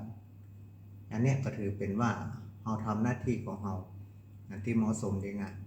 ช่วยสงเคราะห์อนุเคราะห์เต่าที่เราจะช่วยได้โดยที่สร้างความเดือดร้อนให้แก่ตนเองช่วยตามกำลังของตนเองช่วยด้วยความบริสุทธิ์ใจ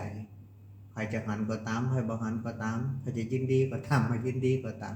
เราก็ช่วยเหลือเฟื่อไฟกันไปโดยที่เราตั้งมั่นบนหลักเกณฑ์ที่ว่าทำความดีนั่นมันจำเป็นต้องรู้ไผ่มาสรรเสริญมันจำเป็นต้องไปได้หูได้หันก็ได้เราก็หูเกใจของเราดังนั้นการทำความดีในตรงนี้เป็นสิ่งที่โลกต้องการเป็นสิ่งที่ทุกคนต้องการแม้แต่คนที่มั่งมุนตุ้นเต้าเต็มที่ก็ตามปัจจัยเงินทองบักเขียม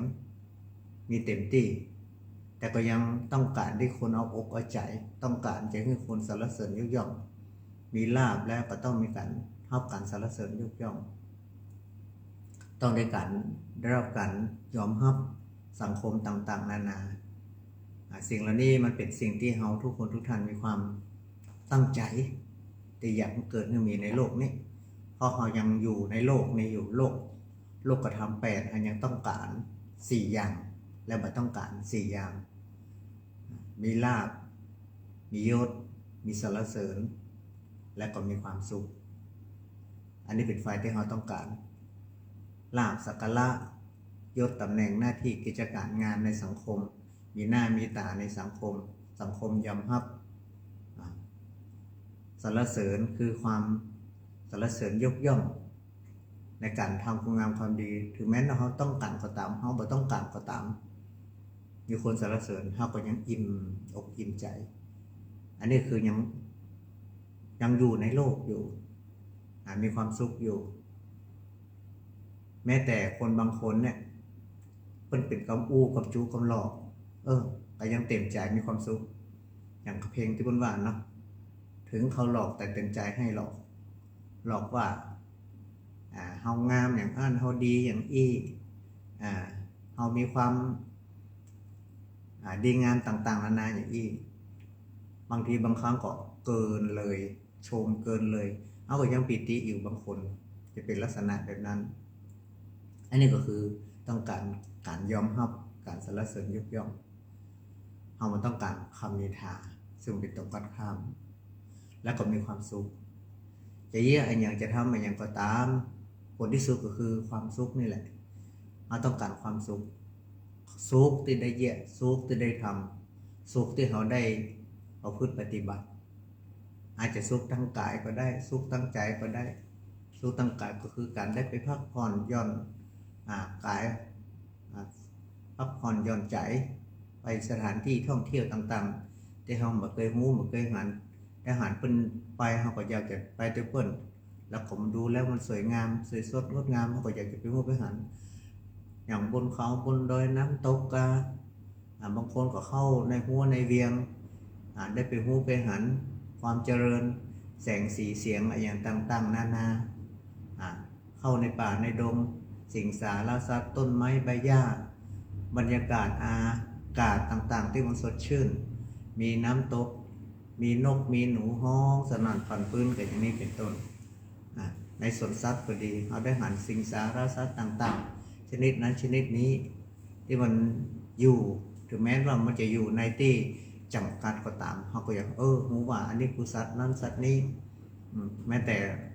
ละครสัตว์เขาก็จะได้ไปหันนะเพื่อนเอามาฝึกมาฝนมันผมไปเล่นนั้นเล่นนี่แสดงต่างที่คนต้องการจะคือแสดงคนที่สอนมันคือมันแสดงเนี่ยละครสัตว์ในต่างๆนานาบางคนก็ชอบใจพงใจอันนี้มันเป็นสิ่งที่จะทำให้เรามีความผ่อนคลายก็ดีอยู่บนโลกนี้ในโลกนี้มันจะเป็นลักษณะแบบนั้นอยู่อันนี้อู้ถึงว่าโลกธรรมเนาะโลกธรรมทั้ง8มันก็มีคือลาภที่เราต้องการเสื่อมลาภเราไม่ต้องการยศเราต้องการเสื่อมยศเราไม่ต้องการสุขเราต้องการทุกข์เราไม่ต้องการสรรเสริญเราต้องการความนินทาเราไม่ต้องการอันนี้คือโลกธรรมโลกธรรม8ประการที่อยู่บนโลกนะแต่ถึงแม้ว่าเราจะต้องการก็ตามมาต้องการก็ตามมันก็เกิดขึ้นอยู่เป็นประจำดังนั้นจะเย็ดจะได้จะทำอย่างไรเพื่อเราไปสะทกสะท้านในหรือวันไหวต่อโลกธรรมเหล่านั้นก็คือทำให้ใจเป็นกลางทำจิตใจของเราให้ยังมีสติไปยินดียินร้ายจะเกินไปบ่เกินเหตุสุขเราก็รู้ว่าสุขเนี่ยยินดีแล้วก็ปลงได้ปลงวางได้วางสุขมันก็มาชั่วครั้งชั่วคราวมันเข้ามาชีวิตของเราเดี๋ยวมันก็ผ่านไปเดี๋ยวก็ทุกข์มันก็จะไม่เห็นแล้วแหละอย่างนี้เป็นต้นถ้าเกิดอย่างนี้เนี่ยเป็นสิ่งที่เรานำมาปฏิบัติแล้วเราก็มาทุกข์ใจมาเสียใจมาฮ้อนใจสุขเราก็มาเลิงลอยเมื่อสมถอยเราก็หมดกำลังใจในการที่จะทำคุณงามความดีต่อไปเพราะคุณงามความดีด้านนั้นเป็นสิ่งที่เราทุกคนทุกท่านใฝ่ฝันได้อยากต้องการทำให้มีให้มันเป็นไปจะหู้ก็ตามไปบ่หู้ก็ตามไปจะหันก็ตามไปบ่หันก็ตามความดีก็คือความดีอยู่ดีจะว่าทำความดีแล้วมันจะเกิดเป็นอย่างอื่นอย่างก็เปรียบเทียบว่าเราปลูกข้าวปลูกน้ำปลูกข้าวลงไปในพื้นนามันจะกลับกลายงอกออกมากลายมาเป็นมาเต้ามาแตกมากุมเป็นเราทำสิ่งใดไว้เราก็ได้รับผลสิ่งนั้นเป็นสิ่งตอบแทนทำความดีก็คือผลสุดท้ายมันก็คือความดีมาตอบแทนเราถ้าขึ้นอย่างเงี้ยอาจจะหู้ก็ตามใครบ่หู้ก็ตามถึงวาระความดีนั้นก็จะมาสนองตอบเราเช่นเดียวกันทำความดีอาจจะหู้ก็ตามใครบ่หู้ก็ตามแล้ววันหนึ่งเราก็ต้องได้รับความทุกข์ฮ้อนไหม้ในสิ่งเหล่านั้นที่เราจะทำไปดังนั้นจะแยกจะได้จะทำอย่างไรก็คือการที่เรามีธรรมะคือมีสติบ่ประมาทอันนี้หลักธรรมคำสอนของพระพุทธเจ้าที่สอนให้เราบ่ตั้งอยู่ความประมาทนั่นก็คือการมีสติการระลึกรู้ถึงเรื่องผลของกรรมเรื่องการกระทำและผลของการกระทำของเราอันนี้จะเป็นสิ่งที่ยึดเหนี่ยวจิตใจของพวกเราเจ้าพูดทั้งหลายบอกว่าจะยามวันบอกว่าจะยามคืนมันจะออกดอกออกผลต่อเมื่อมันถึงเวลาวันเวลาผ่านไปอาจจะจ้าของกายอย่างการเหมือนทำความดีเขาก็เหมือนกับเขาฝากเงินไว้ธนาคารนะทำความดีเหมือนกับเขาฝากเงินไว้ธนาคารถ้ามาถึงเวลาที่มันจะครบรอบเดือนก็เลยครบรอบปีก็ดีครบรอบสัญญาที่ดอกเบี้ยมันจะออกมันก็เป็นผลเตื้อดอกเบี้ยมันก็จะมีเตื้อแต่ถ้าว่าถึงเวลาการลากของมันแล้วผลมันจะออกมาเองแต่เมื่อมันยังมาถึงเตื้อเนี่ยผลดอกเบี้ยที่มันร่างจะได้มันก็จะบอกออกเตื้อเขาถอนกลางหาวมันก็ไม่ได้มันประกันชีวิตก็เหมือนกันมันบ่ครบตามกฎกติกาที่มันตั้งไว้มันก็บ่คือผลอะไรอย่างมันมาเกิดเหตุอะไรอย่างเอาก็ฝากไปเรื่อยๆฝากเงินไว้ธนาคารฝากเงินไว้ธนาคารเหมือนกับทำความคุณงามความดีเนี่ยคือธนาคารบุญ เสบียงบุญของเราทำไว้เป็นเรื่อยๆทำมาต้องเข้าใจว่ามันจะส่งผลของเมื่อใดเมื่อถึงตึงเวลาแล้วมันจะส่งผลของมันเอง เพราะ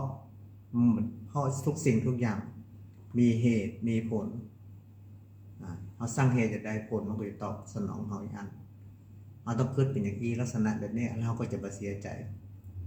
เมื่อทำความดีผลดีจะมาตอบสนองเขาก็ต้องคิดใจว่ามันมาเติมเวลาเตื้อแล้วเขาจะไปท้อถอยเนอทำดีต่อไปอย่างเนี้ยขนาดว่าเขาทำความดีถึงขนาดนี้มันง่ายงานทำความดีถึงขนาดนี้ยังผลดีจะมาตอบเตื้อถ้าทิ้งไปแห่ทิ้งความดีแห่แล้วความดีที่ไหนจะตอบเขาแห่เราต้องคิดเป็นลักษณะแบบนี้คิดบวกคิดไปตั้งบวกจะไปคิดทางโลกคิดทางโลกของเขาทำดีแต่ดีว่าจะได้ผลดียังมาตอบเขาทำบุญสุนทานอย่างนักหนาจารีจะได้ว่าถูกลมพัดปัดบ้านปัดจองไฟไหม้ใต้ลำน้ำทุกน้ำถากน้ำท่วมเสียชีวิตกันไปแล้วมาเสียอกเสียใจคุณนี่เป็นคนดีแต่ดีว่าทำความดีตลอดจะได้ว่าเจ็บไข้ได้พยาธิอยู่ตลอดเวลาทะลงพยาธิโลคาอยู่เบียดเบียนอย่างผู้จะหอมจะหายนักคนละเรื่องถ้าจะอู้กันมันก็อู้จะยาวอยู่เนาะอู้ยาวเรื่องกรรมเรื่องเวรเรื่องผลของกรรมของเวรเนี่ยในตอนนี้เวลาก็เลยมาแล้วเนาะ9:19:15 นาทีขอนิมนต์ท่านพระครูกัลยาณประโมทได้เข้ามาอู้มาจากกันและสนทนากันแล้วจะได้เปิดสายนะครับเนาะนิมนต์ครับไอ้ไม้ครับผมสนทนากันต่อขอน้อมกราบถวายความเคารพประสงค์ครูบาอาจารย์เจ้าชั่วตนชั่วองค์ที่ติดตามรายการขณะนี้ไว้สาท่านอาจารย์ทั้งสองท่านพระครูสถิตสารคุณท่านอาจารย์วรรณชัยช่วยนันโทครับเอิญปอนเนอร์ศรัทธาญาติโยมพ่อแม่ศรัทธาผู้ฟังรายการค่ำคืนนี้มาทั้ง3 รูปได้มาทำหน้าที่พบปะกับศรัทธาญาติโยมแก้งอบแก้เหงาเป็นกู้คือพ่อแม่ศรัทธาบางงอมบางเงายังค่ำยังคืนได้ยินน้ำธรรมคำสอนได้ยินน้ำเรียงเสียงปากของครูบาอาจารย์ตนนั้นตนนี้ถึงแม่สารธรรมคำสอนก็ซ้ำไปวกไปเวียนมามันก็อันเก่าๆมาเล่าใหม่แฮมเนาะธรรมชาติของชีวิตมันก็วกไปวนมาซ้ำๆซักๆเหมือนเฮาถึงวันกินข้าวกินแล้วกินแฮมอันอาหารก็ซ้ำๆเหมือนกันนะวันละ3 คาบเกือบวันละ3 คาบครับเมื่อเจ้ากินอย่างนี้เมื่อตอนกินเมื่อวันกินวันพวกแต่ถ้ามันถูกปากถูกใจน่าก็กินนักน้อยบ่อยได้ก็เป็นอย่างจอประกาศเมื่อเจ้าบนแผ่นแมลงมันจะเป็นลาบอ่ะอันนั้นบนข้ามนี่มันก็นักแกก็ฮะที่จริงมันก็บนกินกระลำนะกระลำก้าแค่ก็อย่างเฮา3 ตนเนี่ยติดเนี่ยติดเนี่ยมันปะเตื้อถ้ามาทั้งวันใกล้นะนั่นก็ไม่เพิ่นว่าของอย่างก็ของกินเหล้าจะไปกินเจืออีกอ่ะของกินเหล้าจะไปกินเจือมันจะอย่างมันจะใกล้แหละที่จริงเฮาในฐานะความเป็นเนี่ยวิธีการคิดแบบแนวพูดเพิ่นคือใกล้มันใช่กะเพิ่นว่าน้ำสักแต่ว่ารสชาติเนี่ยถ้าเข้าถึงแนวนั้นก็ไม่ต้องเอาอย่างนะครับแต่ในนี้เฮายังติดอยู่กับโลกธรรมอยู่เนาะมันยังติดกับโลกธรรมอยู่ทั่วๆไปพื้นๆเนี่ยคนที่จะเข้าถึงมายินดียินให้ในสิ่งที่หูที่หันได้ยินได้ฟังอีกก็ดีอันนั้นมันแหบระดับหนึ่งแล้วครับครูบาอาจารย์จะมาสอนรูปรสสัมผัสถูกต้องทางอายตนะเนี่ยเวลารู้กำหนดรู้นะอย่างอันนั้นมันในแห่งระดับในการที่เข้าคอร์สปฏิบัติจริงๆก็ฮือถืออย่างนั้นเราจะได้รู้ได้หายของจริงแล้วถึงวันนี้เขายังบอกรู้จริงเขาก็มันยังมันหัวอย่างไรกรรมฐานมันหัวมันไม่ได้พิจารณาอย่างมีสตินะหัวเนี่ยพูดว่ามันหัวเหมือนกับเปรียบเทียบการปฏิบัติธรรมเนี่ยการเจริญเมตตาภาวนาก็ดีอย่างอาจารย์ครูบาวรรณชัยว่าตะกี้ไปโยมคือแนะนำเนาะถ้าอย่างบางอย่างเนี่ยเขาทำถึงวันนี้มันเป็นกระสายนะเมื่อมันเป็นเหตุเป็นปัจจัยคือเขามาทำอย่างต่อเนื่องเนี่ยผลในการปฏิบัติมันของเจ็บกับคนนะแม่นครับมันก็เปิ้นว่าอุปมาประมาณเหมือนเขาตักน้ำใส่หม้อตักหัวตัวถ้าหม้อนั้นมันบ่หัวน้ำก็มีอย่างเก่านะหรือว่าป่องไปน้อยเดียว แต่ถ้ามันหัวหน้าหัวน้อยนะถ้ามันหัวมันก็ อย่างตึงวันให้เขาเหมือนกับเอาตั้งน้ำใส่เขาสะหวดแหละ ถ้าหัวก็แค่แก่ไว้ มองน้ำมอดที่มันมีก้นหัวน้อยมันแบบจะจืดหมดก่อนแต่มันก็แห้งลงไป ก็เรียกว่าอย่างก็ คำ สะ ว่า ห หั ว ว ด นี่หมายความว่าจะได้ มันมัน ที่มัน สมมติว่ามันเข้าสู่ในใจเขาเนาะ ครับ ก็ปล่อยมันไปให้เลยแอมมาเข้าสู่จิตสู่ใจสักน้อยเนี่ยบ่อย คือ เข้าหูซ้ายทะลุหูขวาก็เป็นประมาณนั้นกะมันเปรียบเทียบ คือ ได้ คำว่าปล่อยอารมณ์หมายถึงว่าถ้าเราเป็นผู้ปฏิบัติจริงๆเนี่ยก็จะต้องปลีกเนาะ โยนิโสมนสิการ ขั้นแรกที่ต้องฝึกตอนต้องปลีกวิเวก ครับ หมายความว่าบ่ฮืออายตนะเขาเนี่ย คนเขาว่าปีกวิเวกไปหลีก ครับ เล่น อายตนะที่มันจะคอยห้ามอารมณ์มาปรุงแต่งอารมณ์ของมันเป็นม่วนเป็นงานเป็นสุขเป็นทุกข์เนี่ยนะการได้อ่านก็ดีการได้ยินก็ดี การได้ลิ้มรสก็ดี การได้สัมผัสถูกต้องก็ดีในที่มันเป็นแบบอารมณ์โลกอย่างเก่าเนี่ยมันก็จะทำให้ขาดสติได้ง่าย แม่น แล้ว นั่นขาดสติกว่าหัวแล้วกัน อันนั้นก็คือหัวละ ครับ คำว่าหัว มั คื น อ ได้ การ พิจาร ขาด ณา ส แล้ว ติ คือการเสียสติ เพราะฉะนั้นเวลาผู้ที่ปฏิบัติธรรมจะให้ได้ผลจริงต้องปลีกวิเวกหรือหาเวลาส่วนตัวเนี่ยเพิ่นว่าไปเข้าคอร์สปฏิบัติเนี่ย แน่น แล้วก็อย่างเพิ่นหมู่เข้าคอร์สมาว่าโยคีหรอ ผู้ปฏิบัติคือโยคีผู้ คื ฝึกฝน โยคีหมายถึงว่าฝึกฝน ฝึก ท ฝ น น ท อบรมตน ำถ้าเขาเทียบแล้วกับมันพยายามทรมานตนเนี่ยเนาะ ครับ แต่จริงๆว่าทรมานแบบอันแบบที่ประถูกทางนะทรมานเหมือนว่าเผาเพียร ทำ เผา ทุก กิเลส กิริยานั่นน่ะ ครับ อันนั้น นี่เพียรเผากิเลสเช่นว่าเพื่อกินน้อย นอนน้อย ปฏิ พู บั ด ติ น้อย มาก พูดน้อย ๆกินน้อยนอนน้อยพูดน้อยปฏิบัติมาก ครับ ๆนี่เป็นแนวของการปฏิบัติ ที่เพื่อนนั้นอุปมาประมาณปั้นลิง3 ตัวนะนั่นหมายว่า ปิดตาไม่ดูปิดหูสองข้าง ปิดปากเสียบ้างทุกอย่างจะดีเอง แน่เป็นหู2 หูปิดตา2 ตาปิดปากซะบ้างแล้วนั่งสบายแน่มันมีหลายวลีเหมือนกันคำว่านั่งสบายหมายถึงว่า เวลาถ้าเอามุ่งหวังในการเจริญวิปัสสนากรรมฐานก็ดีสมถกรรมฐานก็ดีคือต้องการทำสมาธิจิตมันนิ่งเนี่ย ครับ อันนั้นคือเป้าหมาย เป็นเบื้องต้น เป้าหมายเบื้องต้นคือมันนิ่งแต่ถ้าว่าเขาบอกปิดหูปิดตาเขาบอกเขาปล่อยมันหัวเนี่ย มันบ่สงบสมมติว่าไอ้เนาะอย่างเขานั่งอู้ก็ดีเขาไปหูผ่านมาก็ดีแล้วก็ดีเขาไปนั่งสมาธิน่ะพอเขาจะทำกันภาพเก่า ภาพจำเก่ามันโผล่เข้ามา มันบันทึกไว้ดู เออ เพื่อนอุปมาประมาณเหมือนว่า วันหนึ่งเขาเตี้ยววันแล้วเขากับสปายกับสอบแกนหนึ่งนะ เจ๊ใช่ปะ เก็บ ใส่ กั กระสอบ นเรื่องนั้นเก็บยับเก็บบันไตบันเหลือมายับอย่างโคบกันเดียวไปนั่งสมาธิ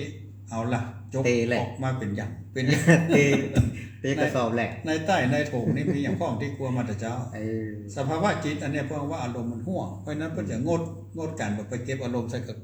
กระสอบเลย ครับ ก็จะเก็บตัวอยู่ในห้องปฏิบัติขึ้นฮอดผมไปปฏิบัติกับพระอาจารย์นั้น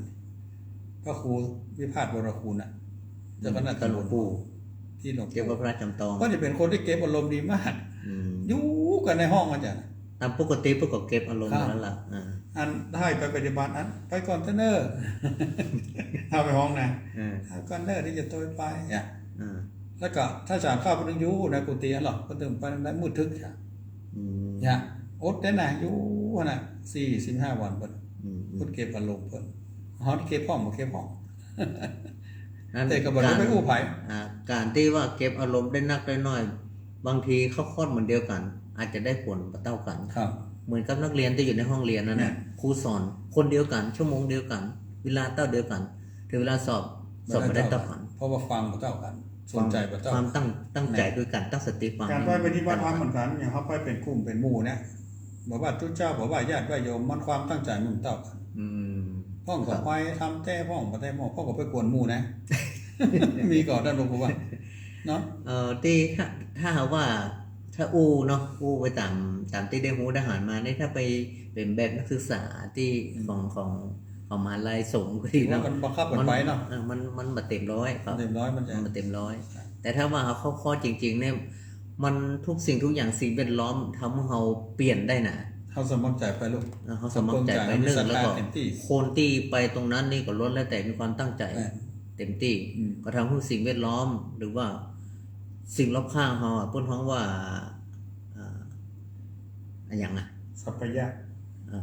มันเกิดสัพพยะปุคละสัพพยะนี่ก็มีเนาะอาหารการกินก็ต้องเป็นห่วง ใช่ ที่รับที่นอนผมต้องเป็นห่วง แล้วการครูบาอาจารย์ที่สอนก็มันต้องเป็นห่วง การที่เขาจะทำสมาธิขึ้นได้ผลดีมาอยู่ที่สภาพแวดล้อมและสัพพยะ พูดคำว่าสัพพ สำ ยะ คัญที่สุดต้องมีครูบาอาจารย์ก่อนเนาะมีกัลยาณมิตรมีครูบาอาจารย์ที่จะประคับประคองแนะนำในขั้นตอนแต่ละ แม่ ลงมา ถือ คือ ว่า ส เขา ถาน เป็น ที่ ผู้ นะ เป็นผู้กำลังเฮียนหูเป็นผู้ใหม่ต่อการป ระหว่า ฏิ ง บัติ ระหว่างสถานที่กับครูบาอาจารย์เนี่ย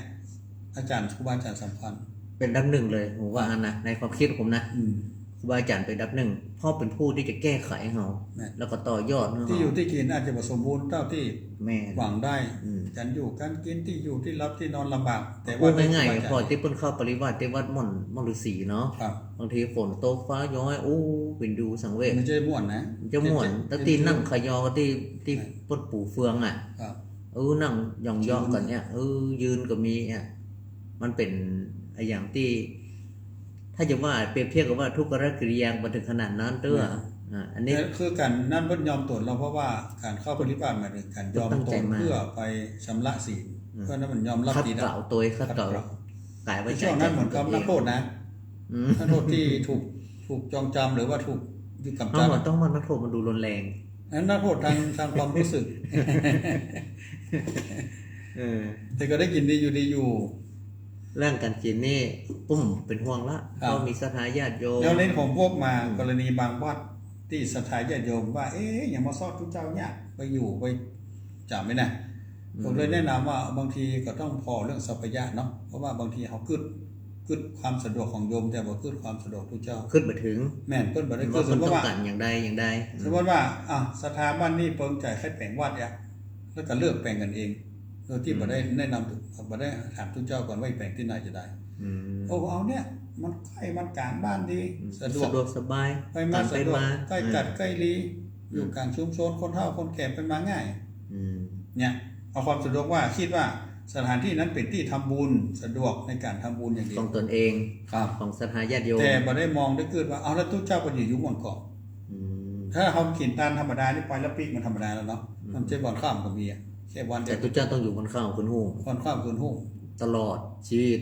ถ้าว่าอย่างมรณภาพหรือว่าสิกขาละเป็นก่อน นะพอนาธรรมมาเทียบเคียงกันว่าบางอย่างมันไม่เป็นสัพพยะเพราะนั้นเราจะหาพระสงฆ์เจ้าไปอยู่มันก็ยากศรัทธาบางทีกับมันน้อยอกหวังใจว่าเขาแปลงวัดขึ้นมาแล้วอย่างมาหาทุกเจ้ายากเขาลืมขึ้นแล้วขึ้นรายละเอียดนี้ไป อืม แต่กรณีอย่างเฮาถ้าว่าเฮาจะแปลงเฮาจะขึ้นต้องเอาทุกเจ้าว่าของกันเนาะ ผมว่ามุมมองของศรัทธากับมุมมองของทุกเจ้ามันบ่เหมือนกัน มนกัน มันบ่เหมือนกันก็ทำให้ศรัทธาเพื่อก็สร้างวัดเพื่อที่จะเป็นที่รองรับในการบำเพ็ญบุญของตน พระ เอ พุท ง ธเพิ่น อืม แต่ผู้บ่ได้เกิดว่าแล้วทุกเจ้าจะอยู่กับเฮา จะ หม เป็น ด อย่างไร สถานที่สัพพยะเนี่ย อืม ใช่ว่ามันจะสงบก็บางทีมันจะ มันคือ ก็ส คือง โค บ มันกลางบ้านกลางเมืองลำบายแต่ถ้าเปรียบเทียบในหัวในเวียงกับเป็นอย่าง อืม อืม แต่สมมติว่าบ้านนอกเฮาสมมติว่าหน้าวัดมันก็มีร้านคาราโอเกะ อ่ะ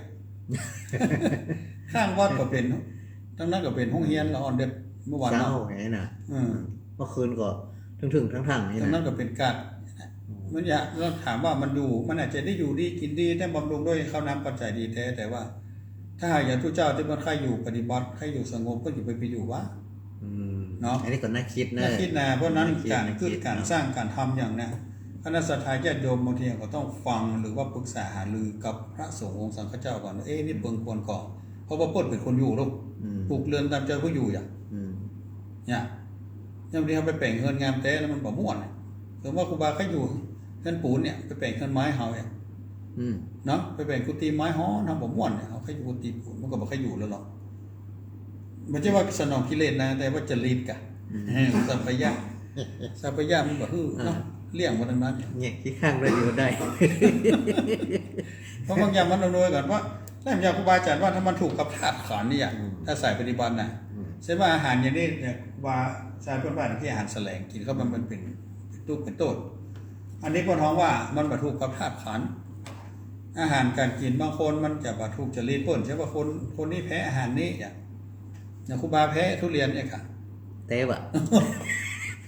มันทุเรียนตึงบ่ได้ป่ะ งมใส่ เอ๊ะเนาะพอปัวเพิ่นบ่ได้ เนี่ยเนาะมันมีหรอกคนอื่นน่ะชอบแต่เฮาบ่ชอบนี่มันบ่ถูกกับธาตุขันธ์คือ อาหารนั้นมันบ่ถูกกับคนนั้น พระธาตุนั้นก็ได้ การดำรงอยู่ของทุกเจ้าพระนายหรือว่าคนเขาทั่วไปก็ตามนะครับ 1อาหาร2เครื่องนุ่งห่ม3ที่อยู่อาศัย4ยารักษาโรค อันนี้เป็นของปัจจัย นี่คือ สี่ 4เบื้องต้นในการดำรงชีวิต 5โทรศัพท์ โยมเด็กนี่เป็นปัจจัยที่ ปัจจัยที่5เพราะวันนี้บนตังสวยแล้ว 5สวยหิวแหละ ไปทุกเจ้าก็บ่อยู่ โทรมาแล้วไงมันพูดกับอาจารย์โยก็มันแน่นอนหรอก จะมาทำบุญเนอร์มันอีก พวกหิวจังไม่ก็โทรหากันได้หรอกได้อยู่หัว ก็แค่ว่ากันนี้เนาะประเดี๋ยวอย่างเงี้ยครับสนใจกับ3 บาทเนาะกดเดือนหนึ่งโอ้นี่ถ้าปล่อยการน้ำมันลดเนาะบางทีไปปะอุบัติเหตุปะเสียเวลา ปัสกรรมเพิ่นไปทางอื่นทางนอกเนี่ยไปธุระทางนอกเนี่ย ทำบุญทำบ้านนี่เนี่ยมันง่ายของเพิ่นเขาเมื่อก่อน เอาก็ไปตามยุคตามสมัย ไล่หาพระพุทธเจ้าไปมีโทรศัพท์เด้อมันบ่เปิงอีก มันก็มีความจำเป็นอยู่เหมือนกัน เอาก็ใจที่มันเกิดประโยชน์นี่กันในโทรศัพท์นี่พระอาจารย์มันออกธรรมะก็เริ่มตื่นแล้ว ทุกสิ่งทุกอย่างนะเรียนนี่มี2ด้านกันเนาะ ใช่ว่าหนังสือเด้อบางทีเฮาก็ใจดูจากเนี้ยที่กันมาหูเรื่องธรรมะบางอย่างที่เฮา การทำรายงานการประสานงานของคณะสงฆ์ต่างๆนานาเพิ่นยังมีกลุ่มของคณะสงฆ์เลยความเคลื่อนไหวของคณะสงฆ์มีอย่างพ้องมีการพิกิจการอะไรอย่างพ้องต้องไปเยี่ยมไปทำอย่างที่ไหนอย่างไรพ้องเวลาไหนพ้องต้องไปช่วยหั่นช่วยนี่ต้องประชุมกันอย่างกายส่งงานส่งต่างๆนานามันมาเหมือนเก่าเนาะเราก็ต้องปรับประยุกต์ไปตามเหตุการณ์ ใช้โทรศัพท์แบบเก่าก็โทรเข้าโทรออกก็บ่ได้เพื่อส่งมาผม นั่นน่ะ โทรศัพท์บ้านเดี๋ยวมีไฟใจแล้วลูก ก็ต่อไม่แทบไม่มีใครใจละ ใช่แล้ว แทบไม่มีใครใจละ ใช้โทรศัพท์มือถือหมดโทร เพราะ ศัพ มี ท์ ในมือถือทันโมดแล้วนะเพราะว่าอินเทอร์เน็ตก็อยู่ในแพะในป่า ถ้าพ สา อ มารถเข้าใจอยู่ ความเป็นประโยชน์เนี่ยคนรุ่นใหม่นะที่เขาเล่น AI นะเขาก็สามารถเอาเนี่ยไปเป็นธรรมะสอนกันได้เลยคนรุ่นใหม่ก็สามารถ ก็มีมาเมินแล้วเราเข้าใจวิดีโออยู่ในมือถือ แค่หัวอย่างโคท่านหมดมีนะฮั่นเนี่ย อันนี้มันอยู่ที่ว่าการควบคุม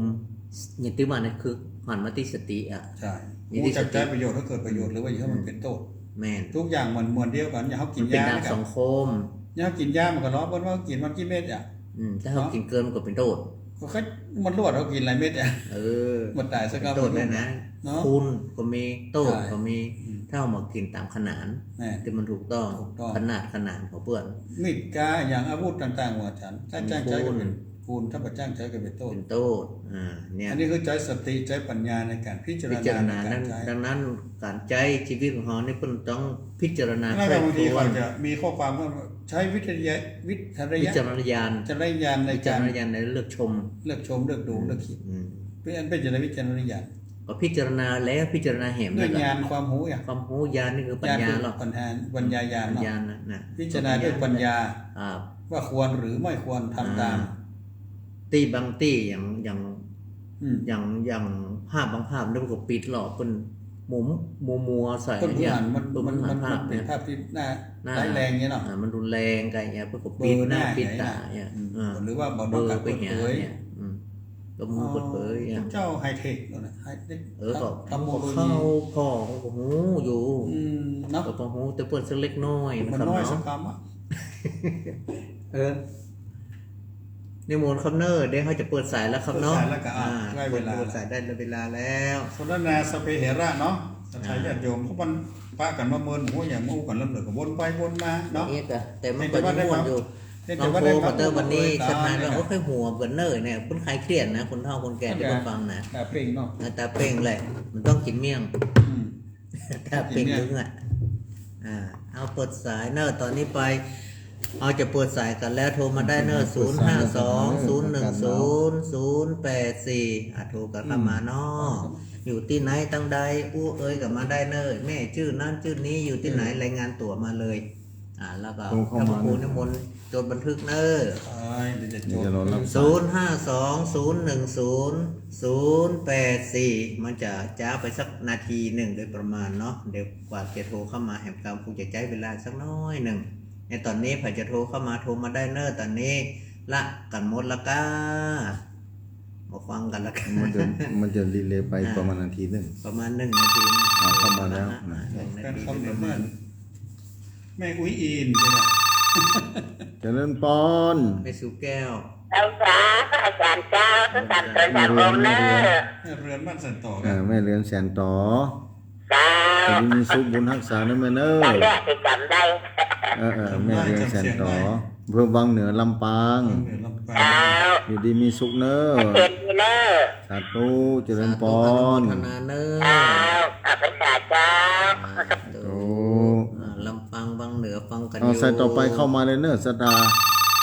ว่างพอดีเข้ามาเหนียวแน่นอยู่เนอะค่ำคืนวันนี้ เจริญพร ข้าพเจ้าท่านพระครูท่านพระอาจารย์สามตนสามองค์เจ้าเมื่อสิกุลสันตุละ สิกุล บ้านหนองล่างลำปางเจ้า สาธุสาธุอยู่ดีมีสุขนะแม่เนอะ สังกัดเสดีเจ้าสถานีดารุณีเจ้า สาธุคุณดารุณีอนุโมทนาเนอะ เจ้า สาธุ เข้าแบ่งคนละน้อยละน้อยเนาะ 0520100844 เจริญปอน แกได้สักเจ้าท่านอาจารย์ก็คือทั้งสองลูกสามตนเจ้า สามตัวนี่แหละ เหมือนเดิม แม่สีทอนวันนี้สเปรย์เหรอละสเปรย์หรือเจ้า สเปเห็นละ เห็นละ นี่ก็ตัวตัวเจ้าขายเกียรติโต๊ะเลยนะก็คือ นั่นนะได้หัวสักหน่อยคุณเนาะ อันนั้นนะแม่ อายุจะได้ยืนยาวหรอกแค่หัว อันนั้นกัน ชัดเจนดีนะเจ้าท่านพระครูท่านอาจารย์ สาธุ วันนี้เก่งโม่เก่งแค่ ไว้สักเจ้า สา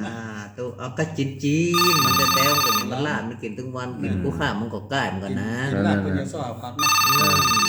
ลาบ เจริญปอน เจ้าสาธุเจ้า แม่เนี่ย แม่ยัง รายงานตัวมาเลยแม่ แม่น้อง แม่น้อมแม่น้อมเนอะ เบียงหนองลอง เป็นหนอง เจ้ น้อง าสเปรย์และแตะม้วนได้ สเปเฮลาดกันไปแม่เนาะ อยู่ดีมีสุขเนอะแม่เนอะ ขึ้นได้เก็บเอาไปมันก็มีคุณประโยชน์เหมือนกันทั้งนั้นนะแม่ แม่เจ้า สาธุเนอ มีสุขเนอะ เจ้าสาธุเจ้า สาธุเจริญปอน อ้าวเข้ามาเลย 0520101084อ้าว เจริญปอน นมัสการเจ้า เจริญ ได้ พ พ้องกั ร น อยู่ตำบลบ้านแหงอำเภอเงาจังหวัดลำปางเจ้า แม่ชื่อหยังแม่หยั แม่ก็ ง ใจคำเจ้า ไม่กล้องไม่กล้องใจค อ๋อแม่กองแสงค ำไม่กล้องใจคำ ำใจค ไม่กล้องใจคำอยู่ดีมีสุข ภาพมันเดียวนี่คนเป็นพูดอู้กันเก่งแต่เนาะ นะเก่งแบบไหม ผู้เก่งจะได้แม่ เก่งจะได้วิ คน จารณ์ อู้กั นะ นเก่ง ำอู้กันจะได้อู้อย่าง เจ้า นี้ แจ้ แม่ ง เฮ้ ไว้ ย เนาะ โอ้ยตอนนี้ละโอ้ยชอบใจ ฟังแล้วม่วนกัน ค่ะคุยเก่งเอาเถอะไปสามลูกเลยเจ้า อยู่ดีมีสุข สา เน ธุ อะ สาธุเจ้า แม่เขาฟังม่วนก็ดีนะ ขอบคุณอนุโมทนาแล้วว่าฟังแล้วม่วนนี่นะก็ตัวเจ้าก็มีกำลังใจเนาะ ฟังแล้วผมม่วนนี่ 0520101084ผมม่วนแค่ผมม่วน เจ ว่า ริญปอน ให้สาวเจ้าท่านพระครูสามตนสาวองค์เจ้าลงมาจากวัดการเจ้า มาแล้วห้วยการ ไม่ใส่ทอง ยินดีเจ้า ห้วยการ ทางนั้นลำพูนวิดีโอ วันนี้ โยมแม่พร้อมเลยถึงโทรไปเลยยังเมตตากันคำป้อมอยู่ต้องมาสายร้อนมาสายนึก ดีแล้ว เจ้าจะสบายมาคำป้อมตัวแล้วก็สิ่งที่อมอยู่การสั่นอยู่กับเจ้า ก็ได้ผ้ากันดาวกับหอมมันเด้ออย่าไปบนดอย เริ่มพวกจะไปกับจันจะว่าเปล่งเบ่งตัวเจ้าถ้าพร้อมจะโทรไปนะเจ้า สาธุสา โอ้ ธุ อยู่กับเต็มไม่หมดละเจ้า มีโครงการจะไปแจกผ้า ชัดเจนดีเนอะเจ้า สาธุ พัฒนาเนอะสาธุสาธุเจ้าขอให้สาเจ้า สาธุ0520101084ในนั้นคือเสือกัน300แล้ว เจริญปอน ให้สาเจ้ามีอุ้ยบันทงอำเภอบันทงวัดละพุนเจ้า แม่อุ้ยสิริพั อุ้ย นธ์ สีพันธ์ อยู่หน้าวัดกันอยู่ที่ไหนแม่แม่อยู่หน้าวัดกันอยู่ซื่อใดแม่บ้านแม่น่ะ อยู่วันใต้กัน อยู่ใต้แม่ วั กะ ดเจ้า อ๋อการนี้ไป โอ้ม่วนเป็นอู้กันเป็นท่านแม่นี่อุ้ยจำเอาไว้ในอกในใจ คนได้จำอย่าได้ฟ้องอ่ะ เจ้าโอ้เบอร์โทรมันจะมีในใจเนี่ย จำได้ก็บ่รู้ เมื่อหมื่นแล้วเจ้า อยู่ดีมีสุขเนอะ ทางอายุหมดแบบที่แม่เลยเจ้า 85แล้ว เอา100 สาวเนอะ เจ้าแม่ได้100พ่อได้91 โอ้อยู่ดีมีสุข โอ้ บุญรักษาเนอะ เจ้าธรรมะเป็นจิตเป็นใจนะเจ้า สาธุ บุญรักษาเนอะแม่อุ้ยศรีพาน วันห้องหลวง มันโฮ หลวง วันห้อง 052010 วันห้องนี่ดีกว่าสิใจไปเป๊กอะ 084 เจริญปอน เป็นใจนะเจ้า เจริญปอ เจริ น ญปอนตีละเนอร์ ฮัลโหลฟังโทรศัพท์เนอะโทรศัพท์เน โอ้ อะ กับตั้งโทรศัพท์ เจ้า เลย แต่ตัวเจ้า มีแม่ยังก็ การทำโดนสะบงมาเจ้า มีสลัดกะ ใจสลัดใจสร้างแล้วเบอร์รับการกับวันรับตังเจ้า มันจะแต่ซ่อน ลำปาง ดีมี โอ้ สุข มัน ทาง มี ตั ลำ ด ปางมา เป็น หลาย นี้เลยเจ้า อยู่ดีมีสุขเนอะบุญรักษาเนอะ ชัดเจน เจ้า ดีเนาะ ตัดตัวเจ้า ศรัทธาคือปิดโทรศัพท์ด้วยเนอะปิดวิทยุด้วยเนอะเวลารับสายแล้วนะมันเสียงมันเข้ามาทางช่องส่งไปเนอะ โอ้ตอบโต้กันทางโทรศัพท์เนาะ มันแม่นแม่น อ้าว ถ้าเราฟังตามวิทยุเนี่ยมันจะงง เจริญปอน ไปสาครับทำอาจารย์ทั้งผู้ต้องการตัวทำองค์นะครับ วันนั้นเปอร์เซ็นต์นะน้อยนะแดง บ้าน ทำแล้วก็อยู่ชัดเจนที่นอ ชัดเจนนี่เนาะแม่เนาะพ่อเนาะพ่อหนาน ฟังแล้วมีสาระประโยชน์ดีพระอาจารย์ครับ ดีละ เอามาคิดมาอ่านมาเขาเคยสนุกสนานแล้วก็จึงดีแต่นะครับเขาอ่านเพื่อนำคำว่าใจนำไถหน้านำคำฟังที่ใจเราจะเรียนรู้อย่างที่ครับอาจารย์ ดีละ ผ่อนคลายอย่าไปตึงเครียด รักษาถึงฝ่าปีนะครับแล้วเป็นของพระอาจารย์ต้องการถูก3 องค์อยู่ครับ สาธุเนอะพ่อหนานเนอะ สาธุเนอร์ปออุ้ยห สา นา ธุครับ พ่อหนานคือกำลังใจอยู่เมืองน่านผู้มาตลอดดีใจนะพ่อหนานเนอะ ครับ อยู่ดีมีสุขเจริญปอน เจริญปอน0520108084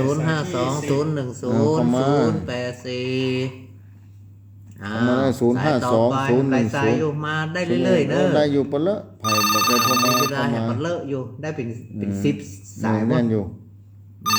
ได้มาเรื่ เจ อย ริญปอน ๆเจริญปอน รืปอนเจ้า เจ้าสาธุ แม่อยู่ที่ไหน อยู่รีเจ้า แม่ยัง แม่อย่างขอ ไม่ชุดเจ้าไม่ชุดเปลืองตา ไม่สุด แม่สูด แม่สุดนะแม่สุด เขียนอยู่ในในสูด บ้านอย่างก็แม่ สุดโซม ไม่ อ่ะ บวกเจ้า บ้านบวกบ้านบวกคน เจ้า อยู่บ้านเดียวกันไม่หลงนะกะ เจ้าบันเดียวก็ไม่หลงนะเจ้า โทรมาติดนะแม่วันนี้ เตือ นะ แม่ก็มันได้ยินครั้งแรกเนี่ยไม่สุดนี่ เพิ่นโทรมาบัด น้ำร้อนหูดทำตั้งวันนะเจ้าแต่ไม่ได้รู้บ่ได้เจ้า อยู่ดีมีสุขบุญนางสาเนอ ทำตั้งวันฟังผู้จบผู้องค์นะเจ้า สาธุเนอแม่เนออยู่ดีมีสุขนะ อันนี้ก็โทรกันมาเรื่อยๆนะแม่เด้อ ฮะ โทรมาเรื่อยๆเนอะ เจ้าพระชาเจ้า ตูแม่สุดบ้านบวกลีละปูนละปูนลำปางน่าน มันบวก มันบวกอยู่ มันบวกลี ที่ถนนนะ เจริญปอน ปิดวิทยุก่อนเนอฟังโทรศัพท์เนอเจริญปอน ฮัลโหล เจริญปอน ไป ไอ้ชาค่า จากที่ไหน ไอ้ชาค่าทำตนทำองค์ค่า เจริญปอนยมอยู่ที่ไหน เดี๋ยวสเต็ป ที่เอ้ยบุญมาค่ะ อยู่มิสลองค่ะ ไม่สลองโอ้ยบุญมา ค่ะ แม่สลอง อยู่โดยไม่สลองไม่จันปุ่นนะกะ เอ้ยแม่ป้าหลงจังหวัดเชียงรายค่ะ อำเภอแม่ฟ้าหลวง พี่น้องตายเนาะ อนุโมทนาเนอะโยมเนอะฟังตลอดกับแม่ ค่ะฟังตลอดผู้ปั้นเลยพังเลยนวลเกิดค่ะ อ๋อ เป็นพี่น้องตายเนาะ ดีแล้ว ตาย สาธุกับพี่น้ โอ้ อง โดยไม่สลองปุ่นไกลขนาดเนาะ ค่ะล่องลอยค่ะ อ๋อลงหลอย เป็นลองร้อย ค่ะ ลองร้อย น้องลองหลอยกับสาตูนเนอร์ฟังกัน เอา ไป ไว้ เรื่อย ตา ๆ เล นะ ย เนาะ ฟังโดนทำองค์ค่ะ สา สา ธุ ธุ แม่สลองเคยไปปะ เคยไป ไปแล้วกัน แม่สักเกือบบ่ ไปได้ ได้ ไปขึ้นไปได้เดือน ม่วน กันมันหนาวเย็นขนาดนี้นะ ไป เอาเข้ามาแล้ว 0520108084โทรมาได้เรื่อยๆอยู่เนอะทำไรสายอยู่โทรมารับกันหมดแล้วก็ลากกันหมดแล้วก็ ม 0520100084084ฮับ เจริญพ สาย ร เจ้าไอ้สาเจ้า แม่จานเรือนสายว่าจะได้กา คนนั้นไม่จ่ายได้ไหน ศพเตี้ยเจ้า เป็นจ่าย แม่บุญกะ เจ้า เสียงเหมือนแม่จานศพเตียว่าจะได้แม่วันพูกไปวาดไปเจ้าแล้วก็ไปตาลุกอ่ะ ไปได้ไปเจ้า เอาไม่ได้ไปก็ไปบรรศพเจ้า มันส่งข่าวดำเสร็จแล้ว เอาดำอยู่ดีมีสุขนะแม่นะ เจ้า ศพเตียนี่ฟังกันหลายอยู่ก็แม่ เจ้าฟังหลายกา คนนั้นจะส่งเที่ยวจะกระป๋องก็ จะไปซื้อจะตากาเจ้า มันพูกในกามันจะสิบจะตามันจะฝังลูกนิมิต วันที่11อ่ะ จะมาว่ามาที่ประตังเจริญเพชรเนอร์แม่เนอร์ จ้าไปจ้าไปจ้า นั่นก็มาเนอร์มาเนอร์ หลาย เจ้า มากันหลายเนอ ซื้อ ร์ จะตาเจ้า นั่นก็อยู่ ๆสาธุ ถูกนะมาเนอร์วันที่11มาสิบจะตาด้วยกันนี่มาก็จะมาทั้งว่าครู3ตัวนี่มาหมด2ตัวนี่มาหมดอ่ะ3ตัวกันมา ลายกัน หลายมาเอารายการมาหมดอ่ะเจริญปอนเนอร์ ไปสาเจ้า จากที่ไหนตั้งได้ รายงานตัวมาเลย อยู่ในกานำพุลีเจ้า หน้าแข็ง หน้ากลางอำเภอนี้โอ้หน้ากลาง แม่อย่างจ้านี่ แม่ยัง ไม่มาในกาเจ้า แม่นาหน้ากลางเป็นฝังเป็นฝังนั่งเหมือนเด้ แม่ อห นา น้าง กลาง กลาง ขอบคุณหลายขอบคุณทูก็ได้เจ้า อนุโมทนาเนอหน้ากลางนี่พี่น้องกระเลียงโปเนอ เนี่ย ให้จะแม่ในโมนา ใจกล้า ใจกล้า และเจ้าแม่และเจ้า อยู่ดีมีสุขเนอ คนหู ไว้สาเจ้า สาธุ คนหูกำกันนะ อยู่ดีมีสุขบุญรักษาเนอ 05201000840 สายที่ เจริญ 14 ปอน แม่อย่างจ้า เจริญปอนติละเนอร์ตั้ง ที่ได้ โทร ฟัง ศัพ ทาง ท์ โทรศัพท์เนอฟังโทรศัพท์เพเนอ ครับ จากที่ไหนพ่อหยัง สวัสดีครับ อยู่บ้านไหนครับพ่อ มาไหลโอ้ย ไรอ้อ บ้าน ย เมืองเราอำเภอแม่สายจังหวัดพะเยา อำเภอแม่ใจจะมาบ้านไร่อ้อยอำเภอแม่ใจพ่อหยังก็พ่อหยัง สวรรค์ พ่อหวานบ้านไร่อ้อยน่ะโอ้มือนั้นเนอะไม่ได้โทรมาก่อนพ่อหวานไหลตี้เนอะ สวรรค์จะซ้ พ่อหวานจะคำเนาะ ำครับ แล้วอ้อยคอยรับเนาะ ไร่อ้อยที่อันแม่ใจผู้นาโอ้แม่ใจต้องบ้านไร่อ้อยฟังกันหลายคนว่าป่ออำเภอแม่ใจ มันตำบลบ้านเราเว้ยนะ ตำบลแม่ลาวน่ะ ตำบลบ้านเรา ตำบลบ้านเราอำเภอแม่ใจเนาะ หมดไม่ แม่ใจ พะเยาน่ะ จังหวัดพะเยา อยู่ดีมีสุขนะปอนเนอ ครับ โอ้ฟังนักเหมือนกันนะแต่ผมไม่ใจคนนะไม่ใจนะผ่านไปไม่ได้ คือ เบย พูดครับหัวมือพ่อแปะปะ พ่อโทรติดนะวันนี้นะ แม่บุญตีเนาะ ตั้งใจดีก็ถึงได้สกัมเหรอบ่ยินดีเนอะ อยู่ดีมีสุขนะปอนเนอ ครับผม สาธุอันนี้แม่ใจพะเยาปอนเนอวันนี้พะเยาได้สาย 05201000840ได้แหมหลายสายอยู่ หลายสายโย แหม5-6 นาทีก่อน เจริญปอนเจริญปอน ครับ พ่ออย่างว่าโอ้เหนื่อยได้พ่อออกนักเนอเจริญปอนพ่อออกอยู่ที่ไหน นี่ประภัย รีบมาภัยพ่อหมวกพ่ออุ้ยหมอนหมวก ครับ 90 ปลายแล้วนะนี่เสียงชัดเจนดีอยู่นี่ นักกะอุ้ยหมอนเยอะ อุ้ยหมอนหมวกเนอะอยู่ดีมีสุนอุ้ยหมอนเนอะ ปักเป็นวันเอ้ ขอบ ฟั คุ ง ณอ ตั้ง นุ แต่ โมท ต้น นา แล้วก็ตั้งแต่8 โมงมาแล้วก็บ่ ไว้จ่าถึงจับสูตรจับองค์เด้อ สาธุ หมวกเอง พ่อหมวก ก็อุ้ยหมวก บ่เคยหันเด้อ 90 ปลายแล้ว เพิ่นโทรมาบ่อย90 ปลายแล้ว 05201000840โทรมาได้อยู่เนอะ05201000840 เจริญพร สายเจ้า เจริญพรไม่โทรจากไหนรายงานตัวมาได้เลย แม่หลงก็ ไม่กี่อันขา ไม่กี่บ้านกลางลีมันใกล้กันนะเสียงเหมือนกันนะ เสียงจะได้พ้องฟังวันนี้ เจ้า อยู่ดีมีสุขเนอะเมื่อกี้เนอะ เจ้า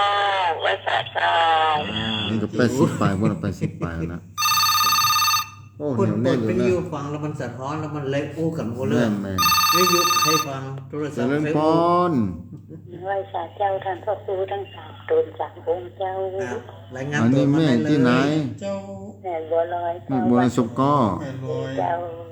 สุกก็เพิ่นไม่สวยพุ่นเนอะทำพระครูจดไว้เนอะกันน่ะ เจ้าฟังตลอดเลย เออ เจ้าตอนเจ้าก็ฟังตอนกลางคืนก็ฟังเจ้า อัน ดี กะ แล้วดีแล้ว ดีมีสุขเนอะบุญรักษาเนอะ เจ้าสาธุ บุญรัก เสียง ษา ชัดเจนเสียงเบา อัน ๆ สัก2 สาย3 สายเนาะ052010084084โทรมาใหม่ได้เนอะ มีเบอร์ใหม่เข้ามาหลายเลยวันนี้ เห็นไหม เจริญพร เจ้าไว้สาเจ้า แม่ยัง มาโคทั้งสามตนเจ้า ภายที่ไหนฮะ ในพิสมัยนางแลห้างชัดลำปางเจ้า พิสมัย ชัด บรร ลำ ณา ปาง แล ยมพิส ลำปา มั ง ยแม่พิสมั ชัด ย เจนเลยนะ จ เจ้า ริงๆอยู่ดีมีสุขเนอะบุญรักษาเนอะ เจ้าไว้สาเจ้า สา ตั ธุ ว เอา เอา เข้ามาแถม หลายตีหลายตังลำปงลำปางพะเยา วันนั้นโยมเพิ่นกลับมา ลำพูน บอก จัง เพิ่น ไม่ มาขายครัวที่เอามานอนที่วัด จังไห้0520100084โทรมา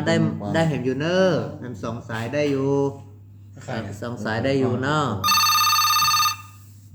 เข้ามาเนอะศรัทธาโทรเข้ามาได้ เจริญพรมันเชื่อมกัน ฮัลโหล ที่ไหนตอนไหน นันราชการเจ้าเจ้าอยู่บ้านแม่ปุล่างเจ้า อยู่บ้านไหนแม่ บ้านแม่ปุล่างบ้านแม่ทะยุตีละลูกพี่เล่ลำโพแบบโคไรนะเจ้า ก็ไม่ปูล่างนา เจ้า อำเภอ อำเภอบ้านมะเป้า เรื่องบ่เป้าเนาะอ๋อปู แม่ ล่าง ชื่ออย่างไร เราเรียนเจ้าลาบนขันนะเจ้า แม่ก็ แม่หยังก็แม่ชื่อหยัง สลัง เจ้าลาบนขัน ไม่ส แม่ ล่าง สล่างบุญขา ไม่สล่างบุญขาน จ้ะไม่ลื่นนะไม่ลื่น12ปันนาน่ะ อ๋อ อ๋ แม่ อเป็นลื่นแหละ ลื่น12ปันนาพุ่น โอ้ จะ เราฟังทุกวันเลยฟังทุกคืนทุกวันน่ะ พี่น้องลือฟังหลายว่ะ บุญรักษาราชการเจ้าทุกดี อยู่ดีมีสุขเนอะ อยู่ดี เอาเจ้าขอบคุณเจ้า อยู่ดีมีสุข อยู่เบี้ยงปากเป้าพุ่นนะเนี่ย ลือแม่พ่อก็มีเนาะ มีก็มี 0520100084 ได้อยู่เข้ามาแถมเอ้า 052